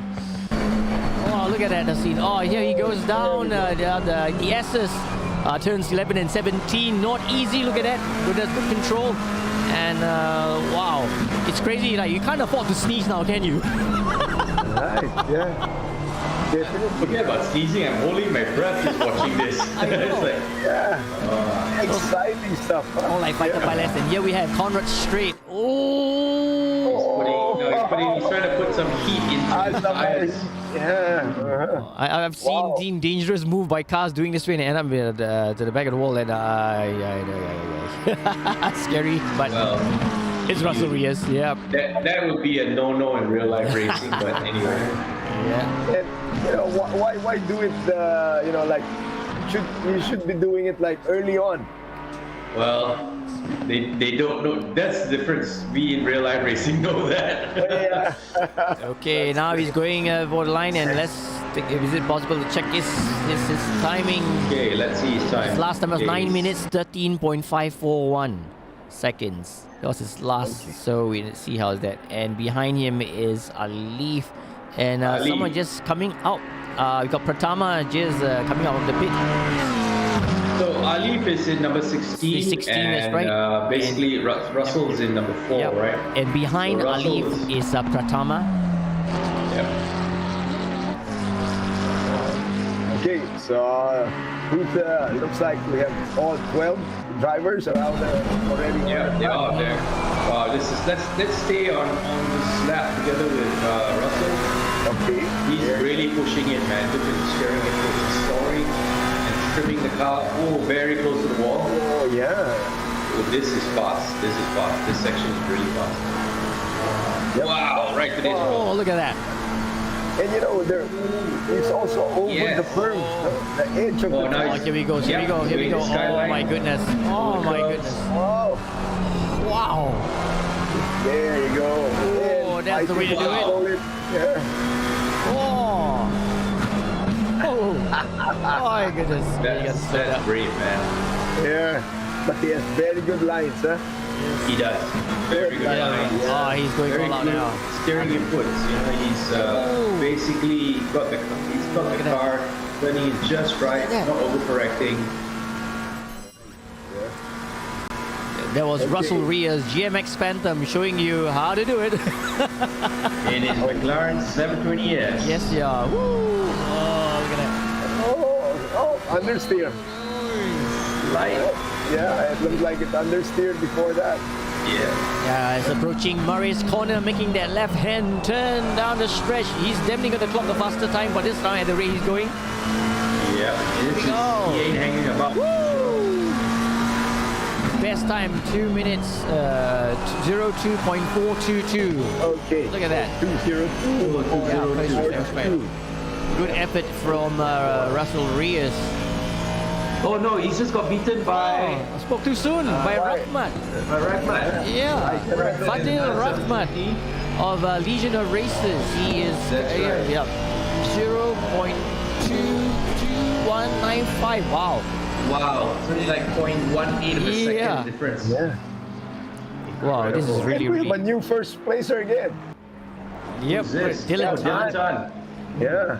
Dylan Tan, look up at there. that. He shaved out quite a lot. 0.02.077. And then do you notice the top 5 cars? Yeah, all turning up in McLaren. Where's my Aston, man? Yes, stuck somewhere in 8 and 9. And Balagulat, come on, guys, bring my Aston up. All right, we're going to call M to fix those cars, really. Yeah. Yes, no. They carry too much goodies. I with think James so. Bond, man. Just got to take the fuel and shake it a little bit. Shaking, not stirred. Ali, come on, you have to put up the flag for Zach's case. Yeah, for Ferrari, man. Yes. Okay. And I hope we can go on board with Tan too. Oh, look at that. That'll be awesome to watch the onboard right now. This is. There we go. Thanks, Derek. That's right. Look at that. Dylan Tan going really at it right now. One half of Kubi Racing. He's going to do really well. Oh, look at that. Oh, yeah. Yeah, he's almost touching the floor. That's right. Right. But look at the. Oh, I don't know where he's really pushing it, huh? He's really pushing it. All right, here he goes. He's going to Traffic fly. ahead. Traffic ahead. Let's see if we can Just a skate. overtake it. Should be fine. Traffic's Right. quite Oh, Russell Reyes is Russell, back up. again. All right, Russell's gone in again, and there you go. Ooh, it's a tight turn. Ooh. So Russell's not yet contented with Oh, Right on the edge, man. yeah. So looks like the car of Dylan is more slippery than Russell Reyes. Russell looks like he has the dial in his car. Like slower than his time of 02.01927. Look at that. That's the third fastest time. Yeah, to man. Good attempt, though. Okay, here's Russell, 201. Oh, and 0.927. Yep. So 2 drivers down with Maulana Yep. also breaking the 2-minute 2 barrier. Wow. So we have 2 drivers and 202, huh? Hey, Yep, you look Mau. at that, only a difference of 0.03. No, what is the 201s already? Yes, Yeah. it's 201.92795. Yeah. Wow, they're really going flat out. The level of competition in Class A is very, very tight. Oh, we can see that. We can see that. You know, it's funny. Who's this that we're riding with? Oh, we have Muhammad Tasbi of Mohammed Team Flash. Tasbi. Yes. He's flying through skyline, man. Yep. Now we just recall back that Team Flash together with Ali Hamilton. They've got a lot riding for this because they want to catch up, I suppose, whatever their time is. But everyone is really putting in the pace right now. I just can only imagine how when you go to race 1 for the sprint race, everyone is going all out. Look at that. Oh. Yeah, that's right out, man. I like the way he turns in. It just basically gassing the car and sets off. Yeah, bell, man. Mohammad Tasbi approaches Murray's corner for the left-hand turn down to pit lane, and look at this time. Yeah. See, he chucks in the car and just Yep. gasses early and then straightens up very quickly. Steering. Oh, Very look at rapid. Andika Ramon Manala, one Okay. half of Legion of Races. Oh, look at that. He just with the skyline, he's entering turn 11. Oh, there we go. Too early. Okay. Oh my goodness. Just by looking at this, I'm having indigestion. But he's second place right now, huh? Yeah. There you go. Maulana. Wow. Is Maulana from Philippines as well? Sorry? Maulana? No, Maulana is from Indonesia. He Indonesia. and Fadil Rahmat, they make up the team Legion of Races. Legion of Races. That's right. If you recall back in round one, Maulana was the one that was giving a bit of a sore, was in between in third position, trying to separate the racers from coming in as a team. But he really did a lot of it. And here we have approaching Murray's corner on that last stretch down. Andika Rama Maulana for Legion Races, 3 minutes with 08.747. Oh, look at that. Great. And now the time is in third. Yep. Pratama in fourth and Rahmat in fifth. Look at time. Oh, he's really pushing it. Oh, here we go again. Oh, Really on the limit. Yeah. It's really pushing how it many right now. times Look at the way he goes Look to at the that. skyline. He just shuts the car in and he sorts the nose up under braking. Big correction there. Okay. Looks Wow. like no more time for qualifying this turn. Last lap. Not enough time, but we know he's gonna push it. Oh, that was Dylan is close. really pushing it very hard in this lap. He literally flew into the skyline Yeah. with the nose not even turning in, and he just basically Just go with it. he just chucked it in and just sat on the brakes and let the nose stuck in. Wow. Brave lad. Brave guy. Brave, look at that. And he rides the brakes down 3-2, and he makes the left end turn and attacks the right end. Oh, look at that. And then all the way to Murray's corner. Here we go. Ooh, look at that. Oh my goodness. I can feel the Oh, stream. there. Back end comes out. Yeah. Wow. Look at the time. He's on pole. 2:01. Well done. Wow, Wow. that's a great effort. Look at The way that. he drove that lap, he deserved pole. That was awesome. Unbelievable. And Gaining that's about like 1.13 ahead. It's so close, man. And so who's this now? This is Maulana. Yep. Can Maulana do it? Andika Maulana. And Trying looks really like he hard. can do it. Yeah, here comes the last turn. Yeah, here we go. And three. Let's go in.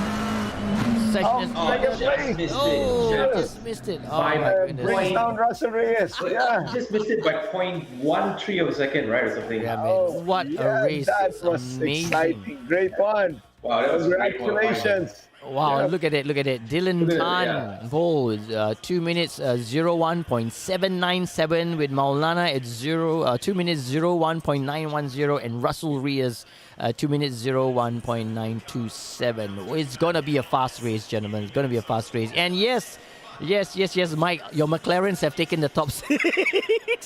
Oh, what am I Astons? Oh, Burger. Burger. I'll buy one and eat for you in front of Wow. Mike, this one, man. This one's for you, Mike. But wow, we have a a race. Yeah, you never yeah, know. The yeah. Aston might actually come in for the race. So there Who you knows? go. Yeah, maybe endurance-wise That's comes good, in. But okay. it's amazing. Well, the pace that they were driving at was Congratulations, awesome to watch. That was I was really holding onto the crazy. table like, oh, okay. You know, I think I've never seen a track that creates so much excitement with us, Dennis. Yeah. Just being because on board. Yeah. It's got everything, the onboard shots, especially those transitions are crazy with the walls coming up. It looks so dramatic. Can you imagine the error, the more or less And the it's margin not like for error? it's going uphill, it's the downhill. That's Downhill, yeah. It's crazy, man, that one. Yeah, it's bad. Anyway, this was quite an exciting stuff, and I think we had lead changes like 4 times. Yeah. Russell was up there, then Tan, and yeah. So Zach, what was the top 3 again? It's Dylan. Dylan, and Russell Reyes in third. No, I think Russell's in third. Let's see. Okay. Yeah. All right. We have Dylan Tan, Maulana in second, Russell Reyes in third, Rahman in fourth, Pratama in fifth, Avila 6, Alif in 7, Tazbi in 8, Marcus Wong in 9, Skyline in 10, Balagulan 11, and Francis Matrillo in 12. So let's say we are ready. Are you ready? I see the cars are all loading up on the grid. The top 3 is only separated by 0.1 second-ish. So anything happens. Come on! It's not even a sneeze. It's just like the whisker of a hair. All right, we're ready. As you know, this is a rolling start. All right, let's get the engine rolling. Get the heartbeat race up, and we are slowly rolling. Rolling start, you can see them, the eagerness. Okay, rolling. They are just waiting. There's a formation bit coming in.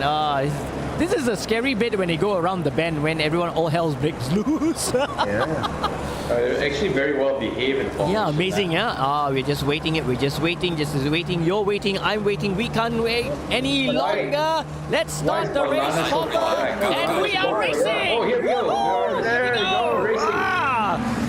The Dylan Tan, that was very close. They're just way too tight right now. Maulana has squeezed past Dylan Tan. He's ahead right now. Clever move from Maulana's part. A smart move from Main, and look at Fadli Rahman also squeezing in on the left. They are making an early move right now. They know that Dylan Tan is fast, but they're just trying to fight. They're trying to block them in right now. Here we go. This really tight. Yep. You're there. They're very honest. They're not bumping each other yet. Yeah, I like the way they use the word yet. Yes. Everybody's giving everybody space. And a bit of a rub down into 5th place. They heard us. They heard us. You want to see some rubbing? Let me show you some rubbing. We have Maulana and Dylan Tan breaking away from the pack right now. But not far away, we have a couple of the guys, Russell Reyes in there with Fadli Rahman. Great shot. This is where it all goes crazy. Everybody going downhill from 10, 11 to 17. What a view. Oh, look at that. Dennis, that was a very good strategy of Maulana. We thought he was way down. Exactly. I thought he was slowing, but he was giving himself space so he could basically accelerate up to Dylan. And Dylan got caught out on that. That was a good call. Yeah, he got the outside line, the race line, and went all the way there. He jumped he got on the throttle on the gas just before Dylan did, and that gave him that bit of an advantage going down to the straight. Yeah. So again, here looks like they're all single file right now, and this will be how many laps this time? It's just 10 minutes. The race will be 10, so we are 8 minutes into it already. And so that's going to be like 5 laps. Effectively, yes. On this track, because it is such a long circuit. Here Dylan Tan making a gentle move behind Maulana. He's just trying to find that opportunity to squeeze through. But like what you mentioned earlier on, Maulana really it's clever of him to wait him the outside on the right. And right now, Carly is in the lead. Dylan Tan is going to make up for it. We know he's a very committed. He's trying to take him to the left. Here he goes. Here comes the challenge. Not so easy. Yeah. So you think Dennis drafting will be good here too? Yes, definitely for the Conrad straight and that front straight. What's the name of the front straight? I keep on forgetting. Mountain Straight. That's right. Yep. Mountain Straight. Mountain Straight and the Conrad straights is going to be mega for drafting. Okay. But looks like Maulana's just having a very good time right now. No one's close. Tan is trying, but can't challenge yet. You know why? They all can't go fast because my Aston Martin's coming out. You took the words right out of my mouth. Yeah, that's why. We're coming! Go Roosters! Yeah, there you go. So Russell Reyes is falling back. Russell is falling back a bit, but well, he's not that far behind. It's only about maybe 5 car lengths max. Yeah. And you have Dylan Tan is just closing the gap behind Andika Rama Maulana of Legion of Racers, but he's gonna make a move. You just have that feeling, right? When you look at it, you know it's like just gonna try that opportunity. Yeah. And he's gonna make that play. He's just timing it at the right time. It's slow. And I think in braking, Tan is actually better. Yep. To some extent, yes. Yeah, he moves up really close when he come up to the turn. Yep. And still making the exit. So that's good. Dylan is basically really good on the brakes, and you can see he's very aggressive on the on the exit with the throttle as well. But look at on this straight, he can't seem to catch up, no? Yeah, Maulana is just driving to the limit, and you can see the drafting. They closes by about a car length. Yeah, right. They do close it, but it's still not close enough to make a lunge for it. Yeah. But gentlemen, just do take care and point in mind that currently right now most of the cars are all split up. And remember, they have booster points to think of. In order to get the booster points, they have to come in first, second, third, fourth, fifth, top 6. Right. So if it continues, yes, they still get, but they'll affect the booster points. So I think lots to think about, especially for this bit. But right now, the problem is their teammates can't keep pace with them. Yeah, just fast. Look at the gap already now. Yeah, big gap now. Yeah. Russell is still. I think he's still there. Yeah, at least he's still within shouting distance, but you can clearly see he's starting to fall back already. Right. Yeah. So these two guys are really the ones that are going to. Yep. And look at behind Russell. It's actually 2 more cars. Yeah, so they're still there. Indeed. Yep. And there's a big gap after that. Yeah. Because Russell's being caught up by Rahmat and Avila. Yes, right. So Russell's going to be under a bit of pressure already by the next lap. So let's see whether he can put his head down and just, basically push his car to try and catch up with the front pack. Yeah. Oh, somebody's pitting early. I think it's Rahmat. Really? Rahmat's pitting early, yes. Wow. Yes, he's in. Rahmat is in. Wow. So is he going to fit like different tires, maybe? Maybe. Yeah. So are you allowed to change compound? I think there are 2 sets, right? 2 sets, yeah. There's no difference in compound. No difference in compound. No, it's just 2 sets. But it's required that you pit one time. No, not in the sprint race. That's why I don't understand why is he pitted. Yeah. Wow, that's a boo-boo then. Yeah. It is just like going to be 2 more laps. Yeah, effectively, yes. So that's not good. Or mandatory, they have to pit actually. Oh, they have to pit. They have to pit. Right. In all 3 races, they must pit. Oh, so that means there's going to be a desperate lunge into the race. Yeah. If you recall back, we had that kind of thing. Everyone's the 4th one. Yeah. Because it's like 2 minutes 53 seconds left. Yeah. Right. Look at that. Just 1 lap. Yeah. Yeah, Maulana is holding on to his lead right now with Dylan Tan just posting a fast sector as well. And just to let you know that this is just being a sprint race, a short one. But I think we'll see more action when the team gets involved. Because currently, right now, all the cars are all separated. They're just trying their best, I suppose. Like what you rightfully said, Dennis, that their teammates can't keep up with them. How? Yeah, it is what it is, right? You know what I mean? Because if your teammate just is not on the pace, what are you gonna do? You gotta run your own race as well, right? And get the points as much as as you can. So this is Avila. We're now watching Avila. Yes, sir. Avila, GMX. Being chased hard by the Filipino Balagunan. Yes. Wow, that's a good race too, coming up with them. Yeah. Yep. Oh, hold on a second. They're pitting. Yeah, everybody's pitting. Oh, there you go. Yep. But just remember, the 3rd and 4th are teammates. So Avila and Reyes, they're actually a team. Just remember that. Yep. All right. So all they are looks pitting. Like the leaders, they haven't pitted yet. Yeah. Wow. So. Yep. They're going to do it on the next one. That's right. I don't know whether it's enough time. They've got to cut back ground by 1 minute 30 seconds. Yeah. So basically, for them, if Russell and Avila were to continue in their position third and fourth, they're looking at booster points. Oh. Yep, third and fourth. Yeah, that's good. All right. Oh, look at that. Oh, he's trying desperately to try and close up the gap. Oh, but yeah, just overtaking just some time to make it there from Legion of Racers. He's giving chase. Good one.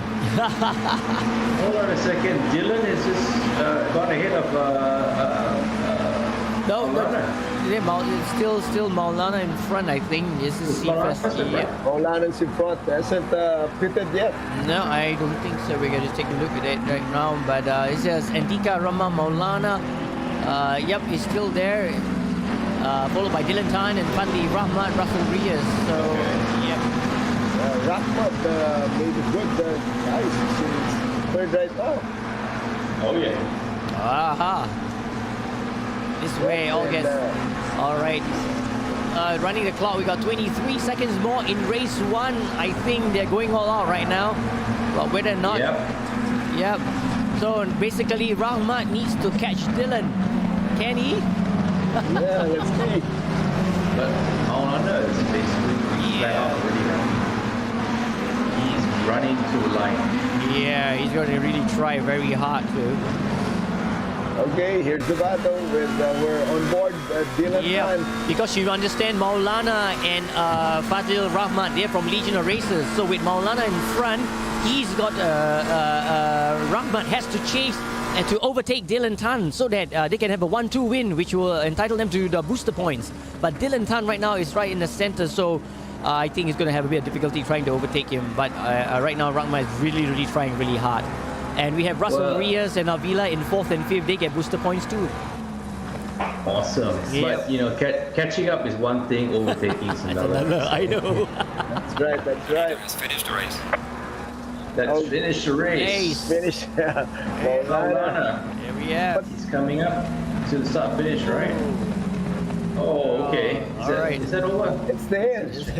There you go. So, Maulana wins the race, followed by Dylan Tan and Rahmat. Aldo Balagulan. Yep. Wow, I didn't see Maulana pit.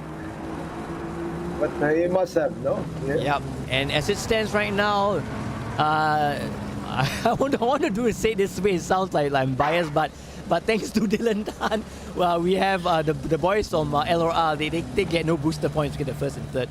All right, but I think for Avila, Baha, and Russell Rias, not too bad. Fourth and fifth, they get booster points. So yeah, so I don't know what's the strategy behind it, but really it was exciting, but it's crazy. I don't think there's any strategy. I think these guys are just driving flat out, man. This time around, it was each man to himself, boy.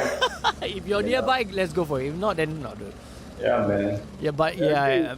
You know, it's for this competition, really trying to get them to try their very best to come in as teams, because that's why the booster points are being awarded. Well, there's money involved as well. Hey, how come there's a FTO with his Porsche? We didn't see the Porsche. Oh, really? There's one. Someone just paid last minute, came in to race maybe. Okay. No, I'm just joking. Don't take it seriously, okay? But yeah, so what Dylan Tan has done, good job for everyone. But he's actually come in second. Of course, this leaves Legion of Racers with no booster points as well. So yeah, we have it. So, but it is what it is. It is what it is, exactly. Yeah. My man Russell just went down to fourth. Maybe then really thinking, okay, maybe I don't get another point, but if we come back, we still get booster points. Two more races to go, don't worry. Two more races, yeah. Let's see that. Yeah. And this will be the longer ones, no? Yep, yes. That's right. That's Each right. race 30 minutes. But looking at it right now after that first race, right, I kind of looking at it at an angle, it's not easy to overtake, isn't it? I mean, it's just like it's not easy. That's true. And if the person is defending himself and he does it right, it's like, I just no way I'm going to overtake you. It's frustrating. You can tell because it's so fast. You draft coming, last, but then you hit the brakes. It's like you just need a lot more speed to underbrake the guy, and you're not quite there. You know what I mean? It's like that's the thing about backers. You got to have so much differential and speed and be so brave under braking to get the overtaking done. And also, we're taking what's amazing, also Zach, was how the two drivers in front pulled away, but then everyone caught up after that pit stop. Yeah. Yep. It's I'm just looking forward to the next two races. I think there's a lot that's gonna happen. I just have this feeling and looking at them, it's like they're holding back. Like, race 1 is alright. I just hold back, go back. We got race 2 and 3. Let's see. But I think it's gonna be exciting. Yeah, why I mentioned that when everyone went to the pits, maybe some guys practice going into the pits and faster going in, huh, Dennis? Yeah, for sure. Like you see, when you come into the pits, there's a chicane, right? Some I noticed some of them just going around. Then there are others jumping the curbs, Yeah. So it looks like they made up time there. Yeah. Definitely. Okay. Good observation. Race driver observation. Yes. We're always looking up. How can we get a little bit faster? We're seeing everything that you can do faster. Yeah, definitely. Even in the pits. Yeah. The thing is that the layman will see go faster, but you don't see the strategy involved. You got to find every little inch, man. Every little trick. Okay, here we are. All right. On the grid again. Ready up for race 2. This is a 30-minute race. For those of you just joined us, remember that this is ACC, so we don't have reverse grid. Everybody hoping to see reverse grid. No reverse grid. Yep, but we had an exciting first round. And we have Dylan Tan in first position, followed by Maulana, Russell Reyes, Fadli Rahmat, Pratama, Avila, Alif, Tasbi, Mark Wong, Skyline, Aldo Balagulan, and Francis Matrillo. They are ready, we're ready, and they're rolling. Look at Maulana, impatient. Maulana is impatient right now. Yeah, not like before. All them QB Racing, legions of races, and all your GM. They are just waiting to go. Wait, let's see, but maybe Maulana might do the same trick. Maybe he's waiting back a bit. Dylan Tan is right. All right, and we're racing. Yes. Okay, they're racing. There they go. Oh, look at that. Russell Reyes in third. Yep. Yes. Dylan Tan just trying to pull away. Maulana doing it with Russell Reyes is holding back, slotting into the right-hand side, holding back as well. Look at that. Okay. So the grid position was determined by the qualifying. Yes, sir. Yeah, not the finish position of race 1. Yes, that's right. That's right. Yep, because Russell Reyes was fourth in race 1, now he's in third. Yeah. Oh, look at that. Oh, that's close. Oh, that was close. Close. Yeah, Russell just trying to edge his way past Maulana, but Maulana positioned himself in a well-positioned area. But Dylan Tan just as himself, but can he pull away from now Dylan, has a clear air, so it looks like he's pulling away. But he knows he's like going to have like a toggle rope type but you haven't gotten to the essence of Skyline yet, because they hit the brakes, they're going to concentrate. Russell Reyes hit out by Rockman. Oh my goodness. It's going to, and he's caused a big all up in the back. Other cars. Oh my goodness. Quick racing cars all over the place. Talk about a pinball. Yeah. There you go. Look at that. Oh, pinball, bing. Look at what's happening here. All right. Oh my goodness. With that accident. Okay, let's analyze this. Russell. Yeah. So they're all okay again. Francis Matrillo right now. No pits. No, this is Francis Matrillo. Yep. Oh my goodness. I hope. So Russell falls down to 7th. Oh. He's in 8th position now, actually. Oops, someone's gone off. What's that? There's a Ferrari. Oh, there's a white flag there. Russell Reyes, GMX Phantom coming in. I think. Yep. Yes, Alif is just on the outside, just overtaking him. Okay, here's Muhammad Tasbi of Team Flash. They're all going to the pit right now. They got to slow down. Pipi Racing too as well. I don't know who's there behind him. Early stop. Marco Wong, I think, is pitting as well. And Russell Reyes, if I'm not mistaken, is that Russell in the chase. Abila Bahar, the other half of GMX Phantom, and he has Pratama behind him right now. Oh my goodness, look at that. This is Okay, so for Alpina in third. Oh, look at this. This just changes everything, doesn't it? this is for third and fourth, right? If I Yeah. take third and fourth, now Avila is in battle third for place. third. Yep. Yeah. So good battle shaping up. They're bumper to bumper going uphill. Oh yes, yes. And now it's going to be exciting when they reach the top, go I and go know. downhill. Roller coaster right down. Yeah.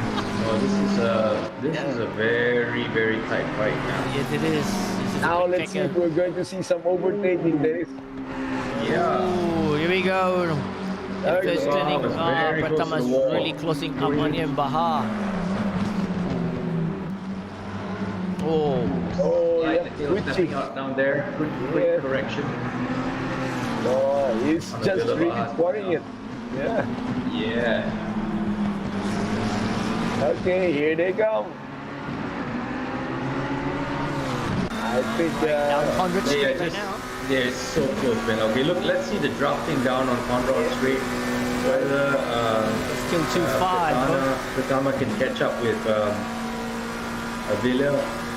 You can see that. I mean, there is some drafting, but it's not dramatic. not Oh, getting here he close. comes. Oh, and the braking, that's where he's Braking. good. Oh, he's good on the brakes indeed. Just ate up like 2 cars. That's why I say, the braking distance is a long. Oh, he's going to the pits. Going to the pits, Oh. yes. Warm up. Tama. Alright, here's Muhammad Ali of Team Flash right now. He's in 7th position. He's coming in, followed by Francis Matrillo in 7. Here we have Dylan Tan and Maulana, the top front two with Baha in 3rd. Oh, And now we're on board Dylan Tan. yep, And Right. right with and Maulana. Maulana closing Oh, the here gap. we go. Yeah, Then. Dylan Beautiful Tan right now. emotion. Here we go. Okay, here they come. Ooh. Oh, yep. Good line. And also, Right to the edge of the wall. yep. Look at that. He missed just really. Great balls Taking of fire. Here we 100%. go. Oh, here we go. Here we go. And here we go. Nice To the setup, first round. yeah. Here we go. Pinball. And I'm just joking. Here we go. No, no, no. Yeah. Oh.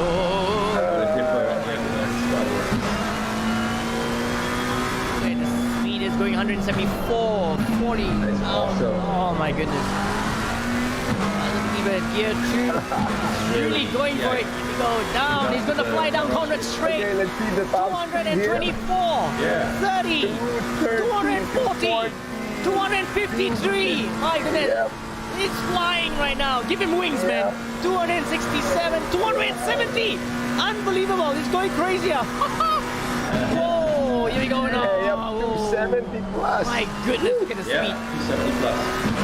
Oh, you got it down. Going around the going around Murray's corner right now for the left-hand turn. Here we go. Oh, good control. Yeah, in the rear view mirror. Looks 2 like minutes, Maulana's still there. 2.475. Yep. Oh, look at- And he is. yes, but look, Dylan Tan. Maulana is just behind him. Wow. Look at Yeah, Maulana's he's like- getting Yeah. closer. Oh, He's look at getting that. Very close. Yeah, here he comes. Yeah. Yeah, now this looks like a drafting overtake Oh, sure. Yeah. maneuver coming up. Yep. Whatever Dylan is throwing at him, he needs to be able to respond. Look at that, man. These yeah, are yeah. two very strong competitors, Yeah. And just look at Maulana, how easy it is for him to keep the car on the road, not on the berms. Yeah. So it's not even 100%. He's just leeching on and just waiting and waiting and waiting. Yeah. You make a false move. Here I go. I comes for you. Oh, look at that, man. Okay, here's another battle for fourth. That's right, with Ali Aldo Hamilton behind Balaguan. him. Yep, with Ali coming very close to him. Yes. Look at that. Very, very close. Oh, Ali yes, was right. not- Ali is really turning on the pressure. Yeah. Wow. Look at the Ferrari go. Oh, yeah. Listen to that engine. My goodness. Oh my goodness. you just joined us, welcome to the Asian Endurance Series Season 4. Alright, round 2. This is race 2 with 22 minutes and 20 seconds to go. We have Dylan Tan in front with Maulana in second, Abila in third, and Aldo Balagulan in fourth. Lots happening right now. My goodness, I can't begin to describe to you the energy and the excitement that's happening right now. And here we have Muhammad Ali really giving it to Aldo Balagulan. He knows he can't make a mistake here. Yeah, all the way. Take me home. Oh, he's trying to make this move. Yes. What a move by Ali. Yep. Wow, that was bravery on his part. Yeah. Look at that. Well done. He was, it's like, look at us, on fourth gear, and he makes that turn on the left. What a move, what a move. Because he had a slingshot, you know, he basically had a slingshot coming down from the Conrad straight. He had the drive, and then when he went around the curve, he basically took a chance and went deep on the braking. Awesome move on our part. And look how Alif is able to build up a gap already right away. Yeah. So he was really being held back. Yeah, I mean, Ali's partner is 2 cars back. Well, my poor Aston Martin's not doing so good. Just pick up the phone and call them, man. Aldo Balagulan and Francis Matrillo, you know, but they're currently in 5th and 6th position, so not too bad, not too bad. Not too bad. Not too bad. All right. Well, to be beaten by a Ferrari, it's okay. Painful. No shame in that. Okay, so so this is Alif still. That's right. One more, we're right there watching him. Oh, look at the time. He's about, 5 cars ahead now. Yeah, he's really pushing it right now. You can see he's picking up pace, and he wants it because he's just approaching the skyline area and down the S's. And here is Marco Wong. Marco Wong currently in 9th position. He has Russell Reyes behind him. Yeah. I don't know what happened. Reyes had that spin. Yeah, he had a spin. So, but he's coming down. Yeah, Russell is all the way down to 10th position. He's down to 10th already. Must have been another spin because he was there up in about 7th or 8th, and now down again. Yeah. Well, if he can find that spin, then or you know that incident that he had, it would be nice to see. Okay, so this, you can see now Francis Matrillo in 6th place. That's right. And Ali's compatriot, Pratama, that's right, going to close up the gap. Can he do the same thing? Ali, here we go. Pratama on the inside. So, not enough room. Not enough room. Okay, so Matrillo still holds on to 6th place. Yes, he does. And Marina Pratama, also holding out for that. Here we go, dropping down the hill straight, mountain straight, sorry. But difficult, he's just trying to make it slowly aging his way in. Yes, he's no! Oh yes, he got him! What a drop! Yeah.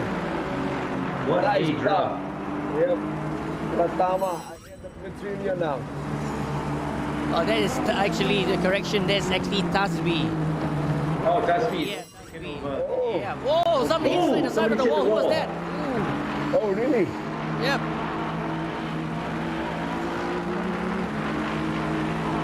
Okay, so we're now with Mohammed Tasbi. And he's very stable now in 12th place. Yes, indeed. But who's behind him then? He's in 12. Is that Aston Martin? Yep. There was actually Francis Matrillo there. Was everything there? Oh, is that been Francis Matrillo? Yes. Okay. So you see, now this is a different scene with the front two right now with Dylan Tan, with Maulana closing the gap behind him. These guys are, them and Longs are back and forth, no? Just waiting for someone to make a mistake. It's medium hammers, no. It's like they got a string just attached to each other's bumper from the front and the back, and they can't. It's like a freight train. Look at that. They are driving like it's a freight train, man. All out. They can't eke out any difference between each other. Yeah. It's the one's going to win it is the one that's going to make no mistakes. The one that makes one mistake, he's had it. He's going to lose it. Okay, guys, I don't know if you noticed, but looks like it's getting dark. Yes, I know. I was The asking. lights are they're on already I'm on the gonna have cars. a sunset race. You romantic people, you. Oh. So it looks like our director looks like he's going to either make it nighttime or what? Rain's coming. I don't know. We don't know. We don't know what the result of the coin flip was. We won't know. Because definitely the lights are on. Yeah. Yeah, there's something brewing. I know. Something brewing. I don't know. I don't see no dark clouds. Maybe and it's snowing. But we just joined us. Wow, Welcome. Dylan is so close to the wall, man. Yeah, he's really cutting it close. If you just joined us, welcome to the Asian Endurance Series. Okay, we have this race right now between Dylan Tan and Maulana. They've been at it for I don't know for how long, and I think the race is going to go to the wire. But it's just that there is no room for any mistakes. I repeat, no room for any mistakes right now. It's crazy. And we're not yet even halfway through the race. Exactly, we haven't repeated. So exciting. You have Francis Petrillo. Yep. Oh, look at that. Nice from the inside shots of Francis Petrillo for Veloce Ragazzo. He's tackling the S's right now. Oh, I love the Aston, man. The sound of the Aston. Run. Whoa. Smile, man. Oh, that's a Smile. beautiful shot. Yep. On board. And then we have it down Conrad Straight. Yes, Aldo Balagulan way. This is the two Aston Martin really going at it. Can they close up the gap? Currently in 5th and 6th. Yep. Aldo just take that turn. You're quite far down. Oh, here we go on the left. Oh. You mean the right turn? Yeah. Okay. There's Dylan Tan, I think, is just made the best time. Yep. Yes. Just did a purple sector. All right, here we have 14 minutes 16.644 after 7 laps. He's currently in the lead with Maulana closing the gap. Francis Petrillo still pushing very hard in his Aston.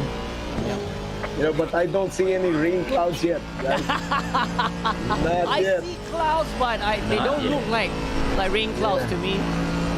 Nice little fluffy cumulus. But anyway. Fluffy, but still white. Yeah. All right, here we go. And like that. Oh, cutting really close. Oh, to the walls, really close. Oh. Good job. Yeah. Very good driving. Everybody's part. Here's Lights Guy. Live from Quippy Racing. 11th place. That's right. Actually, he was victim of the car because one of the cars was involved in a little incident in the earlier start, but I think he's got a lot of grounds to make up. Yep. Santoshi caught out, I think, just now by that little incident in Skyline. All right, before we come back with more action, we're going to go for a short commercial break. Don't touch that dial. We'll be right back. Penrite, a 100% Aussie company, pride themselves on their commitment to all forms of motorsport in Australia, from the very grassroots to competing and succeeding at the highest level. It's always been a big part of their DNA. And this real-world testbed for their products ensures the lubricants and fluids you buy for your vehicle have benefited from the development of being punished in a way that only competition can. Penrite, it competes, you win.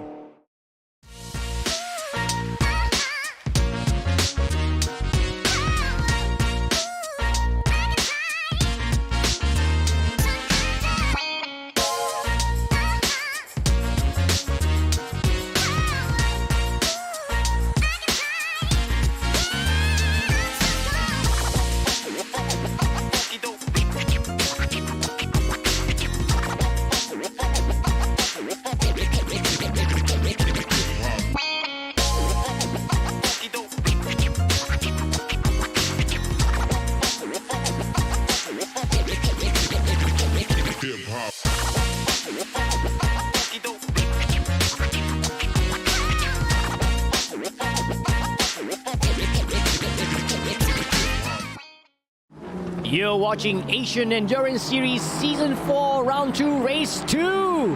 We have Dylan Tan in the lead, followed by Maulana in second. These two guys have been ding-donging back and forth. It's crazy. Followed by Avila, Ali Balagulan, and Francis Machado in third, fourth, fifth, sixth position, respectively. What's happening? Well, the battle at the back for 11 and 12 is very tight. Between Sky and Tasby. Yeah, Tasby and Sky. It's really close. You know, it's so nice to see different groups having their different battles. Huh? Exactly, yeah. Yeah, so here's also in fifth place, the battle for fifth between Balagulan and Metrillo. So, yeah. Two Filipinos at it. Exactly. Mike, have you met Metrillo before? He has run in some of our races, but I haven't met him personally yet. I see. He seems to be driving quite well. Yeah, I hope that he gets up there soon. Yeah. And now looks like Metrillo. Yeah, but actually, they're mentioning actually that was like Tasby is actually unlapping himself. That's what the confusion. Yeah, that's right. That's what, that's what I was like. I was thinking it was initially I thought it was Pratama, but it wasn't. Because looking at the car, it's a Ferrari, but it's not a McLaren. I thought it was like having eyesight problem. And all the time I thought it's Metrillo. Exactly. So my goodness. Laughing himself. I know. Yeah, for a guy who's way down there, I think he might be in an act. He was in one of the unfortunate guys. Yeah, he was caught up in the incident at the crash at Skyline. Yeah, so kind of thing. So here we have Aldo Balagulan from Veloce Ragazzo. He is really currently in fifth position, and ahead of him is Alif Hamilton in fourth. But really, the action is like split, isn't it? From first, second, and the mid segment, and even down below. The last few, they are having their own little story and battles. Yeah, I think also maybe Tasby went into the pits early. There were quite a few cars that went very early. Yes, they did. Yeah, so I do wonder about the strategy. How come? Why are they hitting it so early? Yeah. And are they required to do more than one pit stop? No. No, it's just one. Mandatory one. Yep. So I think because right now looking at the time, there's like just 9 minutes and 50 seconds to go in race 2. So from looking from all the other races, they always had this tendency to really wait till the very last moment to pit. But I don't understand whether that's a wise thing to do. But then it might work for someone and might not work for them. Who knows? Depending on their strategy. Yeah, I think they might have tested early and found out what the wear rates for the tires to justify that kind of thing or not. Here we have Aldo Balagulan and corrections, Fadli Rahmat, Legion of Races. All right, he's currently in 8th position, and his buddy is right now in 2nd, so there's quite a gap to close up. He's going around a bit in the chase. So it's alone in 8th, and looks like he might be one of those guys that went in 2. Most probably he would. And here we have making that round turn down Morris Corner, going down the stretch. That is a pretty looking car, actually.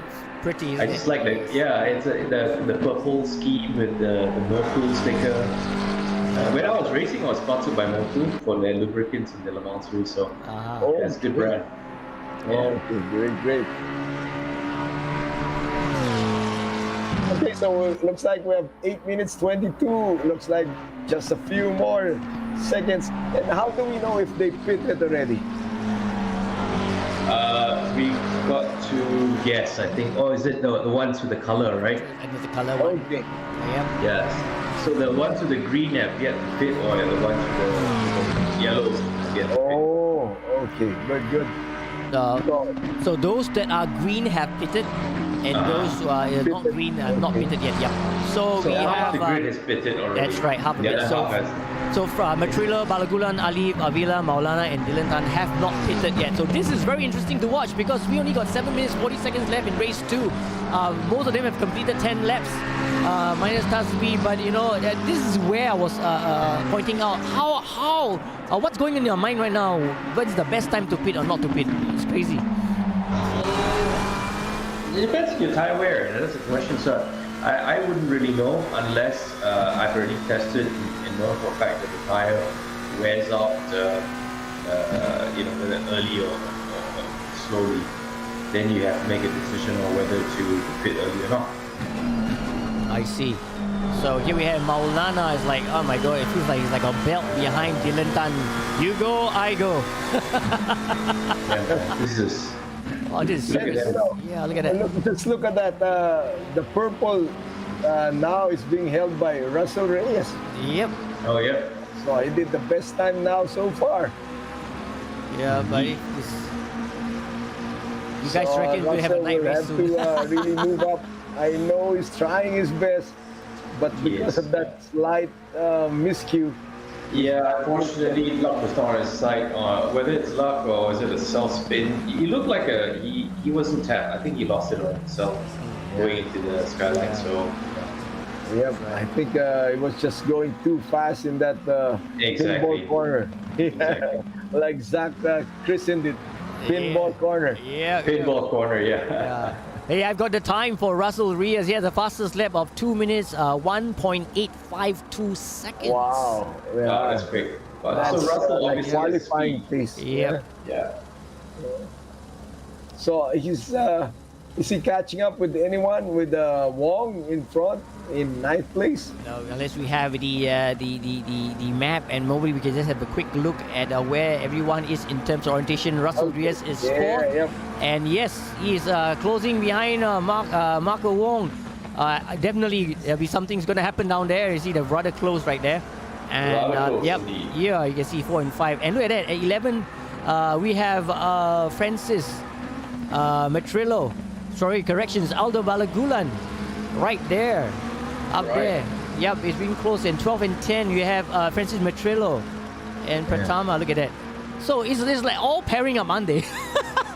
Yeah, they are breaking up their own separate groups, fighting and duking it out. If you look at literally in the drone view, I call it, the map view that we have going on, they are all into different pockets. But if you look at those who have pitted, there's only half the grid that's pitted. The other half hasn't. Yeah. So I think after the pit stop, they're all going to bunch out. Yep. Okay, one question. Why can't I see the leader on the map? The leader is the triangle that you see there, number 9, right at the bottom. Oh, okay, yeah, that's that's the leader. the leader. Yeah, that's right. Yeah. So the number is in the track. You can see the numbers all on the left hand side now. But the interesting bit, yep. There you go.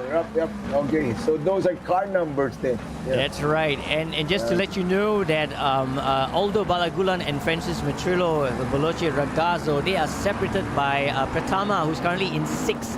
So we know that for booster points to work, the top 6 cars have to come in consecutively. Okay, and so I believe that basically they're trying to do very hard to just get rid. And guess what? Francis and Aldo have fallen back to 7 8. Are they going to pit? I'm not so sure. Need to check. But they are together right now. If they can maintain just above the 6th level, they will be getting some booster points as well. Nice. Okay. Yep. Yeah. Good. So Pratama is quite far from Dylan Tan in order to get any booster point, because Pratama is currently in 5th position, but Dylan Tan is in 1st. And for Maulana, who is currently in 2nd position, his teammate Fali Rahmat is currently in 6th. So they too are split in the Okay, situation. we have someone pitting. Oh, Yes. We have Andika Rama Maulana, who is pitting, currently 2nd place. And here we have Avila Bahar. All right. In 3rd place. Avila has taken over 3rd place. Yep. That's significant. Yep. Avila will take over that place. So we have Aldo and Francis currently pitting. So they've decided to go in together. I think this was part of the strategy as well. So here we have Alif from Team Flash. His member Tasbi is down in 12th position right now. So here we have Maulana just leaving the pit. that was a quick one. And he's trying to get there. And here we have Dylan Tan currently in first position right now, making the turn. He's really going it all out. He's taking this opportunity, I suppose. Okay, so we have Avila currently behind him. Yep. So looks like. But Dylan hasn't pitted yet, right? No, Dylan has not pitted. It hasn't, yeah. So he needs to decide. So it's down to Avila and Dylan. They're the last two that have not pit yet. And Maulana has done that. I think, what do you think? Should be Dylan be wise, or he just... Yeah, but you see, look, Dylan hasn't pitted and so has Avila, but the gap is 12 seconds. Huge, yes. How did that happen? Yeah. Yeah, He's because got turbo. it was Tan and who was the guy he was battling with a while ago? Was it Maulana? Yeah. Maulana, yeah. So This is the only opportunity right now, because should Dylan pit? Right now he's going through the chase, turn 21 and 22, down to Morris Corner. What do you think? Will he pit? He should, because there's yeah, only we a said it. minute. Yeah, he's going in. Yeah, Yep. so now he's got to do it quickly, because Avila, okay, who's car number, sorry, Maulana is 7. He's coming in right now. So yes. there's a gap there. Can he not? Ooh, Maulana is trying his best to close up the gap. He's going all out. Can he make it? He's just turned 22. Okay, he's cutting down to Morris Corner. Yep. Okay. And Dylan is still there. Dylan is still there. He's making around the corner, Morris Corner. He's gonna make it. Is Dylan's coming out can the he pit make it now? on? Oh my goodness, here we go. He can't move because of the pit speed. Maulana can see him. Maulana is really going. Maulana has He's so close. Woo! That was really close. Dylan just got out. Hey, Just in time. What a move. Still in the lead. What a move. Woo! Nice one. Nice So one. that's What a a 12-second gap. Maulana was kicking himself like, ah!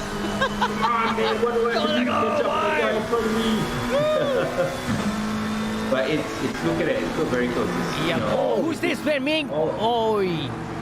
Marco Wong. Marco Wong. Yeah, quite close to there's Francis right on his right. There, here we go. Yeah. And you got Russell at the back. Russell Reyes at the back, just waiting for them to make a mistake, and he's going to It's like take they're them doing both. formation driving right now, I don't know, but here we go. Marco's picking up speed right now. Okay, Marco Wong from Pui Pui Racing, currently in front of Francis Matrillo, with Russell Reyes trailing behind. This is currently in 8, 9, and 10 position. Not much changes at the front there. We were hoping to see some drama at the front, but Dylan pulled a good one and managed to maintain his lead in front of Maulana, but it's still the other way around. The clock has run. There's not much, but we can look at it at the map right now. Dylan and Maulana, they're going to go for it. Let's go back to Dylan and Maulana. Here we have them go. on Conrad Straight. I don't think Maulana is close enough to basically take a lunge at the curve. He still have been battling Behind. He's too far behind. If Dylan doesn't make any mistake here, and he's already taking a Right now to turn 22. it looks like he's got this race in the bag. That's right, they're going on Morris Corner right now. Here we go. He's going up the gap, man. Can he do something about it? No. Wow. Come on, no. Really brave on the Oh. The leader has finished the race. brakes. Wow. Just closed up the What? gap. The gap was just 2 car lengths. Yeah, man. At that brief moment, I thought he was going to pull up really close. Yeah, Francis Maulana was Matrillo. just like, okay, I'm going to stand on my ABS brakes and just pray it works. Yeah, here Okay, we so have no Russell more Reyes.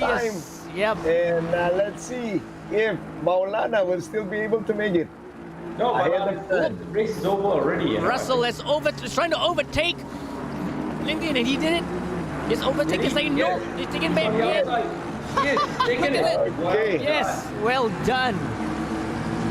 And that those are 2 compatriots. Yeah. Exactly, but Russell's got the. Oh, he's under braking. Can he? No, but of course. Oh, Francis. It's going in. Oh no.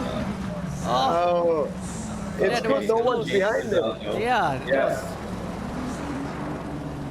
Francis Okay. Matrillo comes in at 10. And of Yeah, course got and Sky there you go. 11 and Tusby in 12. Right, that ends race 2 with Dylan Tan in front. And of course, Yeah. you know, what a race it was between himself and It Maulana. was. That brief moment when I saw Maulana come in, again, like, oh, why must That's they true. do this to me? You know, Exciting take my stuff. pills. Those two guys. It's always now at the end, you know, where the pit stop strategy, you don't know whether it's going to work or not, and they come out, right? And it's like, oh, the gap is almost there. And I don't know, I have this feeling that this track was done deliberately. The Murray's corner is like a heart attack every time now, because you go down It that fast is, stretch of it speed is. and you have to brake. And if It's someone exactly the same in real life, I can tell you. Oh. You always watch, the braking, they're closing up on each other, and the braking is like, Oh, You know, right. but you have to be impressed with Dylan Tan. The whole Yes. race he was being hounded by Yes. Maulana. That's And right. Yes. didn't give in to the pressure. That's right. 31 Indeed. minutes, 3.130. It goes to Dylan Tan, followed by Maulana. Look at the time, a 0.421. Ay. And Russell Very Reyes. close. Russell Reyes still holds the fastest lap, right? In the sector there. Yeah, Russell does. does. It's a pity for Russell because if he didn't have that spin at the top of Skyline, Yeah. who knows? He could have been fighting for the lead as well. Yeah, but that's why you say that's racing. Yeah, that's racing, man. That's racing. Wow, exciting. Wow. I was like, Do they get points for having the best time? not too sure. Interesting in best time for that, but I think more important thing is that this time around we're trying to look whether anyone gets booster point, but everyone was all like separated, you know. And you can. This is where the problems comes in. I mean, it's not like those days where you always have like the lead actor, the lead racer. And that's it. So anything goes wrong, really exciting. But you know what? We're gonna take a short break. Don't touch that dial. We'll be right back. Penrite, a 100% Aussie company, pride themselves on their commitment to all forms of motorsport in Australia, from the very grassroots to competing and succeeding at the highest level. It's always been a big part of their DNA. And this real-world testbed for their products ensures the lubricants and fluids you buy for your vehicle have benefited from the development of being punished in a way that only competition can. Penrite, it competes, you win. Air, fuel, spark, the trinity of power. You need all three to bring your engine to life. Kenny and Norm knew that, which is why for over 50 years, the company that bears their name has been re-engineering what filtration can do. Engineered to protect against dirt and scientifically proven to provide up to 50% more airflow. K&N, 50 years of performance and innovation. All right, welcome back to the Asian Endurance Season 4. Here we have a replay. Take a look at it. Okay, so this isn't race 3 yet, no? Nope. You're going to just see how that bit apportioned, because we were just looking at it at how well actually Russell started, and all of a sudden it was like I got stuck and I can't do anything as well. But anyway, just hoping. But anyway, this is race 3. No change in terms of the positioning of Dylan Tan, Maulana, Russell Reyes in third, Rahman, Pratama, Avila, Alif, Tazbi, Mark Wong, Skyline, Aldo Balagulan, and Francis Matrillo. What race 2 is? Can we see that in race 3? I just can't wait. I'm waiting. Holding your breath. I just feel a bit sorry for Russell in race 2, that one, when we saw him just spin at the top Skyline. Oh, man, it's like so close. It's the thing that's like you guys were mentioning, you know, when you're towards the end and you can see the light at the end of the tunnel and something just goes wrong. Like, why? So Dennis, is this the grid position now for this one will be the position they got race 2? Yeah. No, Zach, is it based on- yeah, this is all based on qualifying. Based on Yes, that's right, qualifying, based on because qualifying, that's Russell right. is still in third So that's right why now. Yeah, that's why you can correct, see yeah. Rahman and Maulana is still in the same position in the purple cars, and everyone's in lane. And what's going to happen in race 3, I don't know, but lots of It's action, getting definitely. dark. Oh, they're holding back. They're holding back. Oh, Dylan's taking a very slow rolling start. Yeah. Again. I know. Here we go. And green light. Go. Here we go. Racing. Race 3 of the Asian Endurance Series Season 4 final race. Here we go. Dylan Tan is trying to Again, it's Dylan, Maulana, and Russell. Three of them. Time looks like Maulana's strategy did work. Yeah. It's just like a Yeah. replay, isn't it? But Dylan was Dylan Deja vu, basically held hopefully them that's back. all. He Yeah. really slowed the pace down at the rolling start. So Maulana couldn't take the chance by trying to jump in because or else he would have had a jump start. That's right. And here we have Dylan Tan is just starting off, but Maulana this time around, knowing this is race 3, he's going to close the gap soon. He just wants to stick close behind. And look at Russell Reyes. He's definitely trying to make up for that poor showing in race 2, but it's not his fault. I won't know whose fault is it, but it happened. You got to put that incident away from your mind and just focus on race 3 and really go for it right now. Points matters, gentlemen. All the 3 different cars here in. And there we have Fadli Rahmat. Okay, just behind it. Okay, that's where the incident happened Yes. with Russell Reyes. Yeah. And right now he's okay. And hounding Maulana in front. He's very aggressive. Russell, you look at the way he went into Skyline just now, he took so much curve. I do worry about, when he was going, I was like, oh, Russell, be careful with the curves, That's how he closed up on Maulana again just now, but he's just going to be mindful about his entry speed in Skyline. Okay, so looks like the lights are all on. So it's really getting dark. Why no rain? Why no rain? Stop it. It's already like gonna be a sunset, make it romantic. Russell that. really going deep on the outside. On the outside, yeah. Nay. Yeah. You have Dylan Tan still in the lead, followed by Maulana and Russell Reyes. Oh, there we go now. Oh, look at that. Oh. Coming down Murray's corner. Has Russell just pitted? Yes. Russell has just pitted. Yeah. What? Yeah. Oh, wow. That was Two quick. cars. Yeah, 2 cars came in. What is that strategy? Why does he pit so early? I don't think know. he wants clean air. Yeah, maybe. Yeah. He wants clean air to make up time. He could have That's passed. true. Yeah, because then he's got clean air to be very, if he's fast and consistent, he can really make the gap. Right. So when they all pit, we'll see what happens then. Yeah, that's true, because Dylan would be now fighting with Maulana. They could be slowing each other down technically, potentially.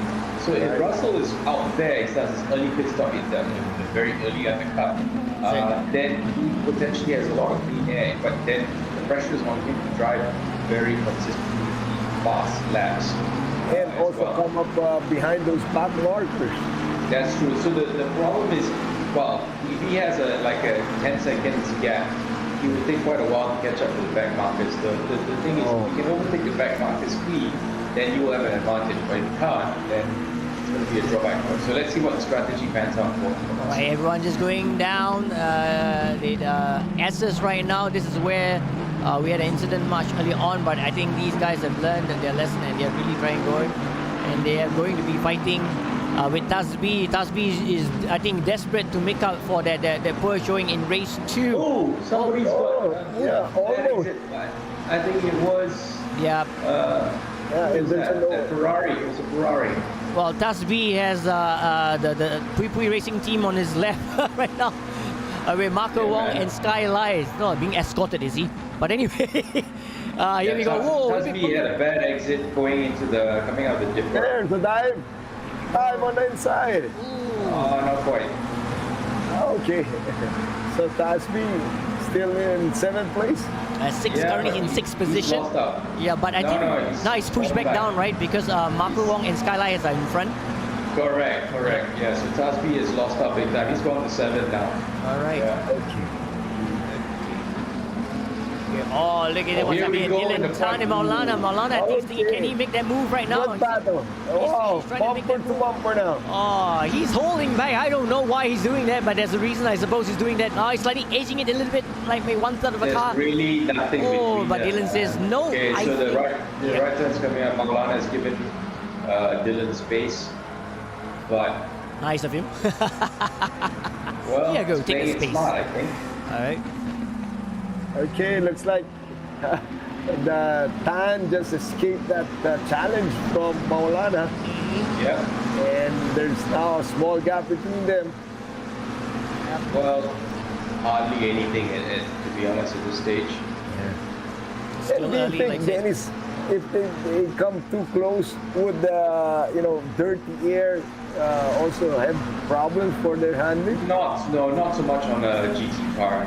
Okay. Dirty air doesn't really affect GTs and Le Mans prototypes because the under tray and the diffuser and the splitter makes so much downforce, and the splitter doesn't get affected by dirty air, unlike a Formula car. Yeah. It's same with the LMPs as well. You can follow very closely. They don't really get affected by dirty air at all. The only thing that the LMPs do suffer from is poising. Like, you know what they're having in Formula One right now? That bouncing up and down. Yeah, so it's a common thing in prototypes, but they have a third damper and attenuator to look at. Right. Oh, so that's the. But how did they, take that out? In the LMP car, like I said, there's a third damper. I think in the Formula One cars they're not allowed, or I don't know why they're suffering all that for poising at the moment with the ground effects in one cars. It's something that they have to sort out, I guess, maybe even attenuator. Yeah, I saw that a while ago when I was watching the race, and Ferrari had some problems now because I think they tuned in more ground effects for this race. Yeah, but but the ground effects in Ferrari still seem to be working. The one that's really struggling is Mercedes, man. Yeah, at least they're not they went to Q3 this time. Yeah, they did. Okay, look at it right now. Dylan Tan and Maulana. I think the difference of 0.4 under a second, because you're really, really close right now. As you can see, lights on. It's going to be rather romantic right now. I'm just trying to pick out watching Dylan and Maulana. Yeah. Where exactly, who is stronger in which corners? I think Dylan is faster through these corners down here. This is what's the name of this corner, Zach? These two fast left-handers. Yeah. This is these two fast left. Dylan seems to be just a bit quicker before Skyline. Maulana seems to be a bit quicker through Skyline than Dylan. Dylan's just a tad more conservative, you see, especially the exit here. Yeah, but you understand that Maulana actually did made 2 runs against Dylan Tan, but unsuccessful. But he's really trying to close the gap right now, as you can see. Oh. Yes, he's by his got a better drive coming out. I think he's going to make... the dipper. Yes. We spoke too soon. Yep, here we go. Maulana is just edging a little bit. He was just quicker through the dipper. Yes, he has done it. Maulana is overtaken Dylan Tan. Look at that. Oh, drafting. Yeah. Oh, look at that. But hold on. Dylan can still get him under the chase. Yep, he's not giving up. So Tan is still there. So it's just not, it's not yet over, guys. Change the lead, but not over. 79 minutes in, man. We still got 21 minutes of racing to go. That's true. Looks like Tan is just making us make it more exciting. But Maulana and Dylan, just basically head and shoulders, clear cut above the rest of the field. It's always been the case, right? Even in race 1, there's Dylan and the other chap, was it Russell, right? Yeah. At the time, they were just head and shoulders above the rest. And this is the same here. Oh, look at here. This is the action here between Pui Racing, Marco Wong, and Lai Sky. God see the thing going back. Right. So who's in third place? Pratama. Yeah, Marina Pratama, one half of Kubi Racing. Yeah, he's having his very own battle right now, because as Dylan's having battled Maulana, but he has to contest between 2 cars in the form of Pui Racing. So he's holding his own, not too bad. But as night settles, right, you have to be very, very cautious right now. And this is the danger bit for them going down the S's right now. Yep. Wow. Oh my goodness. This is going to be hard. Night racing in Mount Panorama. Yep. This is fun. This is fun, man. Yeah, it looks like they don't even have more lights than what's allowed on the car. Yeah, it's all basically what's standard. Yeah, they don't have lights. But guys, you take it to effort. You're looking at the score right now, because you look at Dylan Tan and Pratama. They are teammates. They are in 2nd and 3rd position. If they keep in this position, they'll get booster points. Wow. Nice. Yeah, so they I don't know, are they communicating each other by the moment right now? Oh, that was big. Went in a bit carried too much speed in, nearly lost it coming out there, got it very squirrely. He's coming to the pits. Yep, got pit. He decided to call it in, and bit early. And Skyline and Marco Wong, they are in the top 6, so they get booster points too. They maintain their positions. So it's quite interesting to see. Yep. Why is Dylan in 6th place? Has he pitted? I think Dylan is pitted as well. Yeah, he's okay, so pitted, that's what the he's pitted. strategy is.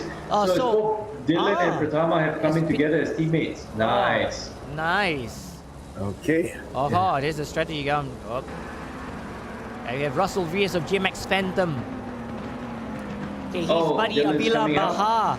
Oh, Avila Russell Reyes Baha. is in 7th He's now. probably 11. Oh, what's there? Oh, that was that's close. Russell and Dylan, right? Yo. Yeah. Yep. Yeah, there's Russell and Almost Dylan. Oh, there's a slight nudge there. Whoa, what's that? Naughty. What are they doing, these guys? Let me go, he says. No, I don't think so. Yep. Oh, Looks like, yep. acknowledging. Fight on. Lost between both of them, that's for sure. I'm here, man. Yep. You can't remember me, I'm the guy that gave you a hard time in the last round. Here's a bit of a nudge for get you to remember me. Yeah, like a funny Rockman behind as well. Look at that. Dylan's really got his foot down and he's just going for it, man. Yeah. Dylan Tan. Oh, the pace on this thing is awesome. So maybe we can see the guys, how many have pitted already and how many have not. Because it looks like Maulana still in first. That's right. I take that back, man. The speed in which Dylan carries through the S's. Yeah. Oh, that's crazy fast, man. Unbelievable. Okay, Right? so it looks like from the guys that have pitted, it's Tan in first and Russell Reyes is in second. Yes. Yep. And then Rockman in third. Okay, so those top 5 guys have not yet pitted. That's right. And Balagulan Tasbi, Skyline, Marco Wong, and Maulana. They have to Yeah, beat so- sometime. Oh, it's quite close. Whoa! Oh, Russell got it so almost, sideways yeah. coming out of the chase. He really carried too much speed in. That's why he suddenly fell back now. But look at his braking. He's going so deep, man. Really deep, yeah. And Try and make up. He's very brave with the brakes, you know. Oh, look at that. but Rockmat is also right there. Yeah, Okay, it's a so- replay. That's okay. very close. Oh, he got it so sideways. Yeah. Yep. He caught it. Good car control on his part. Oh, he's also a drift driver. Yeah, oh, yeah, I kind of tell. Yeah. That's why. That's why. Yeah, to him it's like, yeah, what's the big deal? I slide the car all the time. So anyway, this is Moreno Pratama. Yeah. Yeah, being chased hard now by Avila. Yes.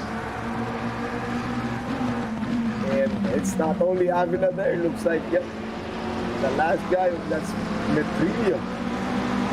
Joining the oh no, this is Dylan Tan actually, sorry. Dylan Tan being chased by Russell Reyes. That's right. And Russell, Fandi yeah, Rahman. this is, That's right. This is Rahman. effectively.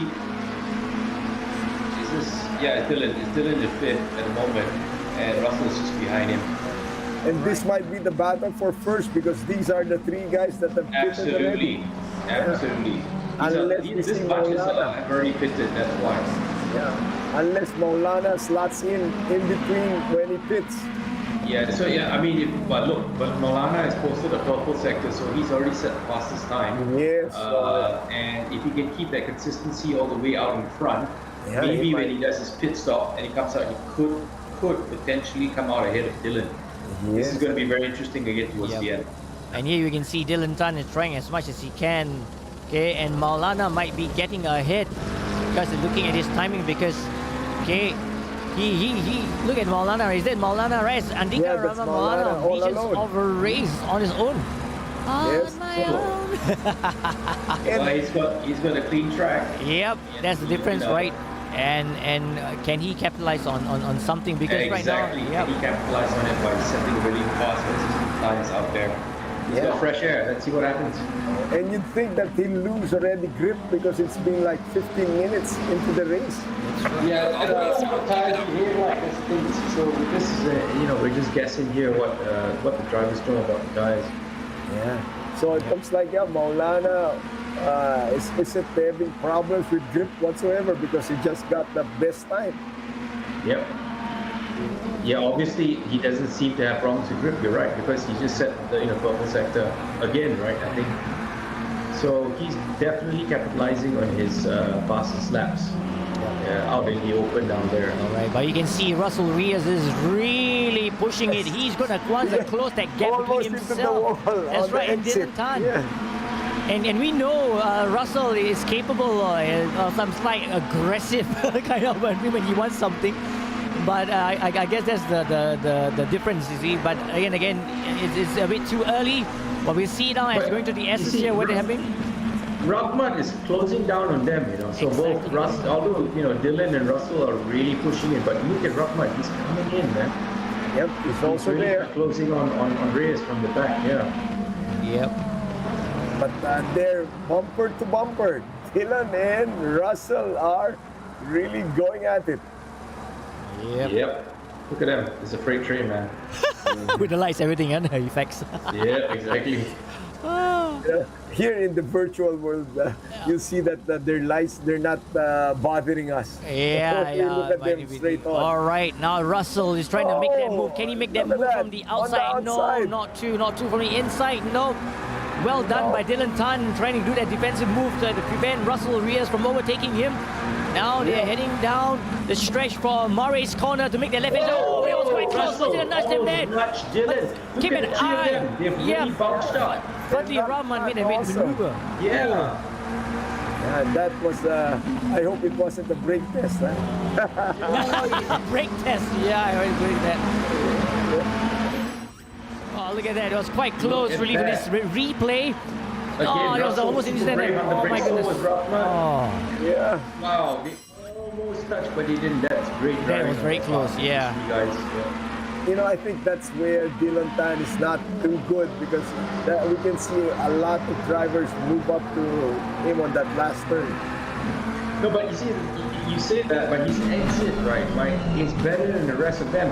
So they're all much braver under braking, which is good for an overtake. But Dylan seems to get, as we know, it's not about how fast you go in, it's how fast you come out.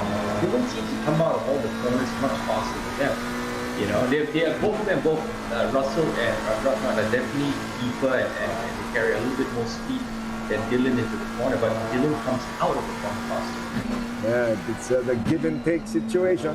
Yeah. All right, Yeah, and here No, goes the I mean, if the situation arises where Russell has a gap, I'll put my money on Russell out braking and overtaking Dylan. But in terms of Dylan clocking up fastest time by exiting the corners faster, that's my money on Dylan. Okay, but do you think that Maulana will be able to take first place later Hard to when say. he pits? Has Maulana fitted yet? Not Not yet. yet. Still up there first. I don't know. Can we see the overall drone view of the track map Yeah. and see where they are? At least we get a feel of what the distance is like. Okay. Yeah, So- there's number 7, all alone. That's right. Look at that out there. And just to let you know that actually it's interesting. You had Dylan Tan of Kubi fighting with Russell Reyes in JMX, and Pratama is fighting Avila, and both of them are the same team. Yeah. But the Rahmat just fell, out of the battle for first place for this race. Yep, but he's just eyeing in terms of how Maulana can make his way up, because right now it's a close fight between Dylan and Russell. And Russell's not letting him out of his sight because he just wants to find that opportunity to overtake him, but he's not getting it. I can feel the frustration for Russell right now as they get out of the way, but it's not going to be that easy. But that's the thing about the nature of this track. You need to basically build up the momentum over many corners in order to have the opportunity. Because it's just so quick, and there's so many quick bends and tight bends. Yes, that's true. Well, as it And, stands, basically as it stands right now, you're looking at Marco Wong and Sky Lai. I think they're the only two teams that possibly get booster points if we continue this way. But it's really, really neck and neck and exciting right now because they are separated, but they don't care. They're really giving in the fight of their lives right now. Yeah. It's very exciting here. And, you think that this is just the battle for But actually, it's the battle for first. It is the battle for the lead. Yes, Yeah, exactly. because the top four are still haven't pitted yet. No, this is really edgy for me right now, thinking, well, when to pit or not to pit? That was the question. Yeah. Race gods, can we ride with Russell Reyes Yes. inboard now? Because I would like to see what it looks like at night. Yeah, on board. Oh, look at that. Chasing Dylan. Yeah. Just looking at the rear bumper of Dylan. Oh yeah, here we go. Oh, look at Yeah, that. Russell. Oh, this is really close. real. Oh, the night. Unbelievable. Look at that. Oh, This is exactly what it looks like at night, man. When you're riding. Yep, yep. And it's so clear at night, no? When you see this one. It's amazing at the graphics. Yeah, that's true. Guys, I just checked the weather. Yeah. Oh yeah. I think something is coming. Really now? Don't. God. No. Really? Oh Wow, my if that God. happens. Oh, the road. Yeah. Oh, this is gonna be right to the wire. Just an update. Yes, that's Maulana right. has pitted and is in front of Dylan Tan. Aha, all right. But this will change a lot. If you gentlemen would kindly take a look at the right-hand top corner, as you can Okay. see, there is 15 chance of rain coming. Yeah, So, rains are coming. They've got only 8 minutes to get dry. Here we go. If you just joined Wow. us, this is the Asian Endurance Series Season 4, Round 2, Mayhem. No, I'm just joking. Mayhem race. Don't But, blink. no. Okay, don't Wow. rub your eyes. Just stay tuned. Don't go anywhere because in the next 7 minutes or so, there's lots of drama gonna happen. I just feel it in my man. bones right now. Okay, the gods are waving at me and blinking eye. I don't know what they're doing, but I think it means something. But I know I don't care. We're gonna get right up to the end. It's gonna be right at the wire. If you can't see, just turn on your torchlight. I'm gonna go get a beer, man. Look at that. Get out like Map I'd like to see because I'd like to see the Maulana in car number 7. That's right. Oh, this is Oh, here we go. racing. Who's this Light pitting? Sky is pulling up. That's He's right. pitting right Guys now. coming in. And Maybe he's getting the weather report. Who knows? I don't know. Maybe. so Oh, look there at we that. go. Yes. So, but looks like Maulana has built up quite a lead because he's way ahead of car number 9. Yep. And then we have Maulana being chased by Dylan Dylan Tan, but there's a gap. I don't know why there's a gap between himself and I think, but they are going to close up right now, and things going to happen. Look at all the cars. They're like bunching up, as if they know something that we don't know. Maybe they're sliding already. Maybe I'm having difficulty looking at lights right now, but. Oh my so you're not goodness. disappointing us, No, Zach. no, Looks no like, way. We are going to make this as dramatic as even more better. I told you season 4 is going to be really, really bad in a good way. Yes, We Dennis evil would- people. We are terrible, I tell you. And would Yeah. they have to pit because they're on dry tires? I know. Really? Yeah, I think they would have to, or else they'll be ending up in the wall. Exactly. You know, if the race god's eyes start to twitch, they're being cursed a lot, I suppose, if anything happens. Yeah. But I think if it happens on the last lap, I think no one will pit. I Yes. suppose they will say, you know, let's take it all away. Oh my goodness, I have difficulty looking at it. Well, I see lights. Yeah, Fadli Rahmat get in 6th position.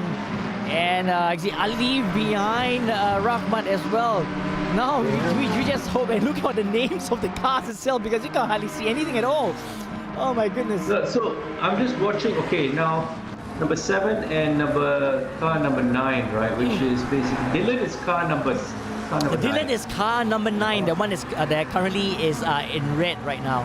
Yes. And then Yeah. car number 7 so 7 is Maulana, who currently, if you look at it, is purple. He has gone on a faster lap, and there's something happening there. I can't see. The numbers are all bunched up. Aldo Balagulan is being overtaken by Dylan Tan and Russell Reyes. I think he's making way for them. and I can see Dylan Tan is really racing because you can see Maulana in front of him. So, yep. So the strategy for Maulana did work out actually. His earlier pit stop his later pit stop has worked. Yep. And he's Russell almost. You know, he's so good at braking that he's just right there. He's trying to make a move on the outside, the inside. I can't tell.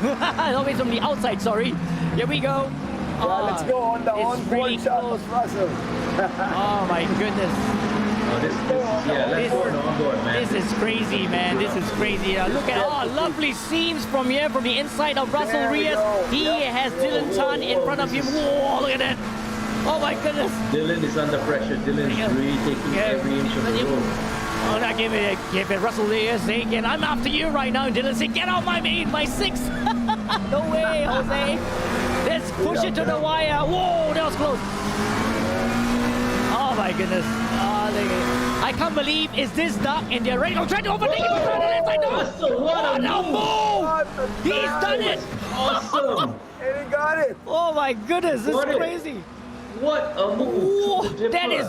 I can't say the word online. That was gutsy move to the max, man. Woo! Yep. So he studied him and he saw that was the... Yeah. Look at that. Dylan's coming. Dylan's just trying to pull aside. Not quite. No. He's just almost got it. Yep. Dylan's even on the grass a bit. I know. Okay, now there's a gap. Yeah, right. Down this straight. There's a gap right now. They're coming down. Let's look got there. him flustered. Look at that this move. Look yes. at this overtaking What a move. It was like he knew he was going in. How fast? Oh, Darren is nuts. Side by side. Unbelievable. That was crazy. Russell's really awesome. Russell Reyes is currently in the lead right now in front of Rank. And of course, it's still over. There's 2 minutes and 40 seconds left in race 3.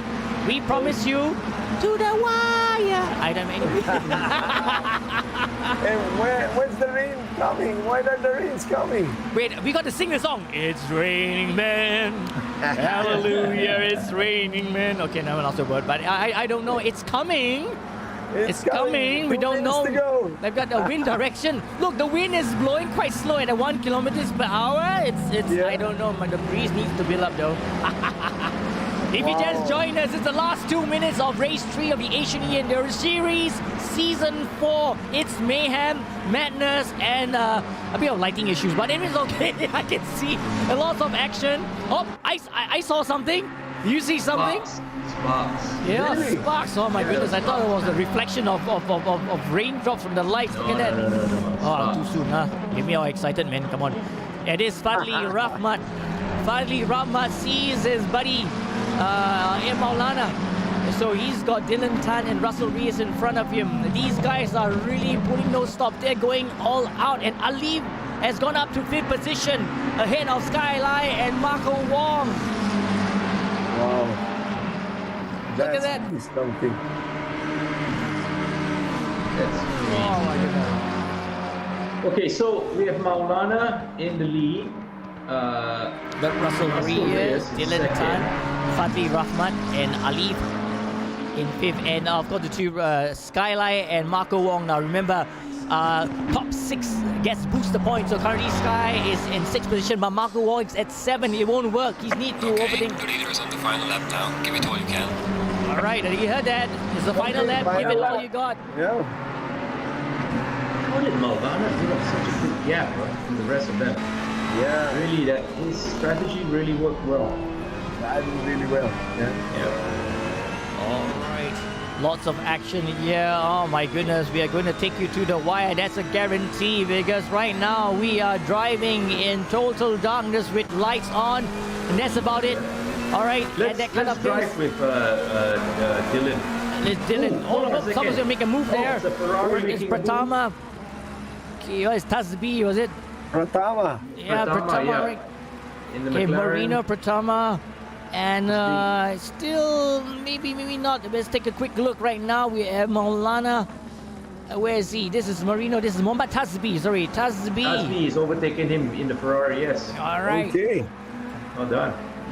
Okay, looking at it right now, we have that is 7 Maulana Maulana. has got such a confidence. Yeah, what a pace, man. He's just way up there. Yeah. Way out there. And sadly for Fadli Rahmat, he's in the 4th position. He can't close up the gap all the way to meet his teammate to get booster points. He's currently holding on to 4th position. Okay, so 0 minutes already. Yeah. And no rains yet. No. Told you the was wind just ain't meant to fast scare you. enough. Okay.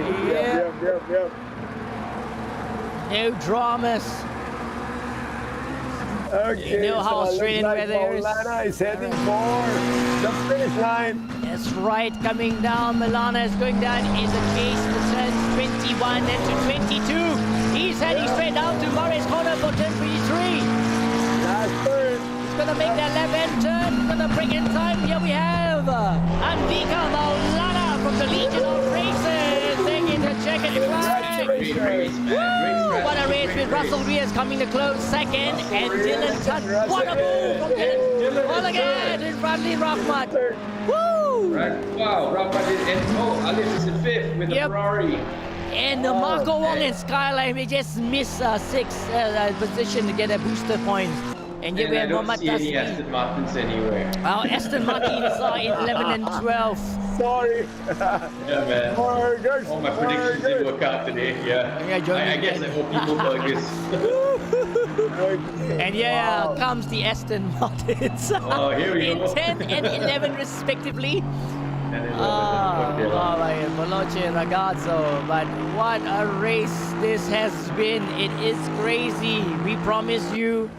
Okay, action, drama, and then you got it. And this is Aldo Balagulam from Veloce Ragazzo coming in final in the 11th. What a race! Oh, Yes, race, man. it That was great awesome. race. Congratulations. That was an awesome race. Yep. Our winner will be.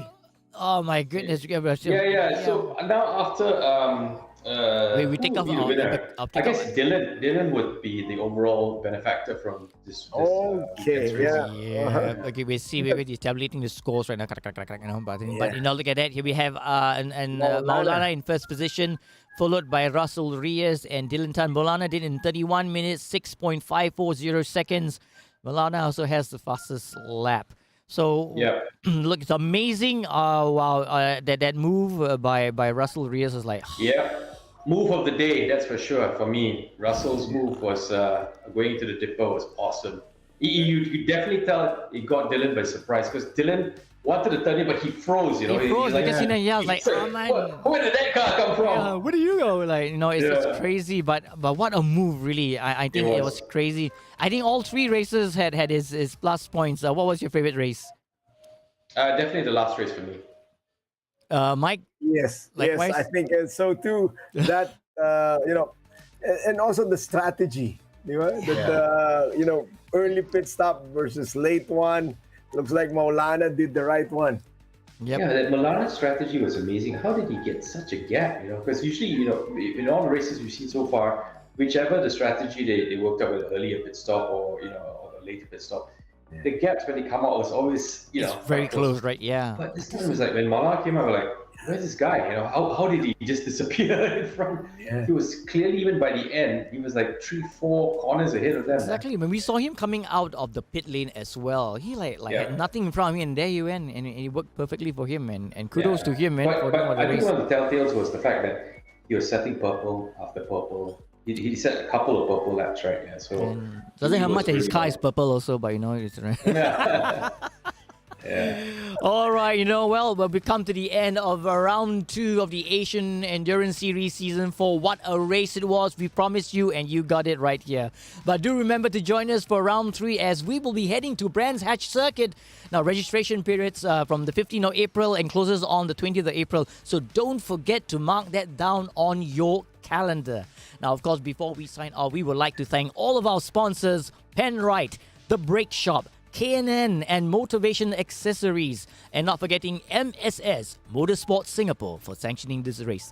Now, we've come to the end. You know, I would like to thank Mike. Mike, you know, it's always a scream, a blast. Okay, thank you so Thanks, much Mike. for letting Yeah, me. for joining Thank us. you guys. I thought we make for the having best me. team. Yeah, but no, and it's always Dennis. No, always pleasure co-hosting alongside with you. You know, it's always fun. But Mike, you free for round 3?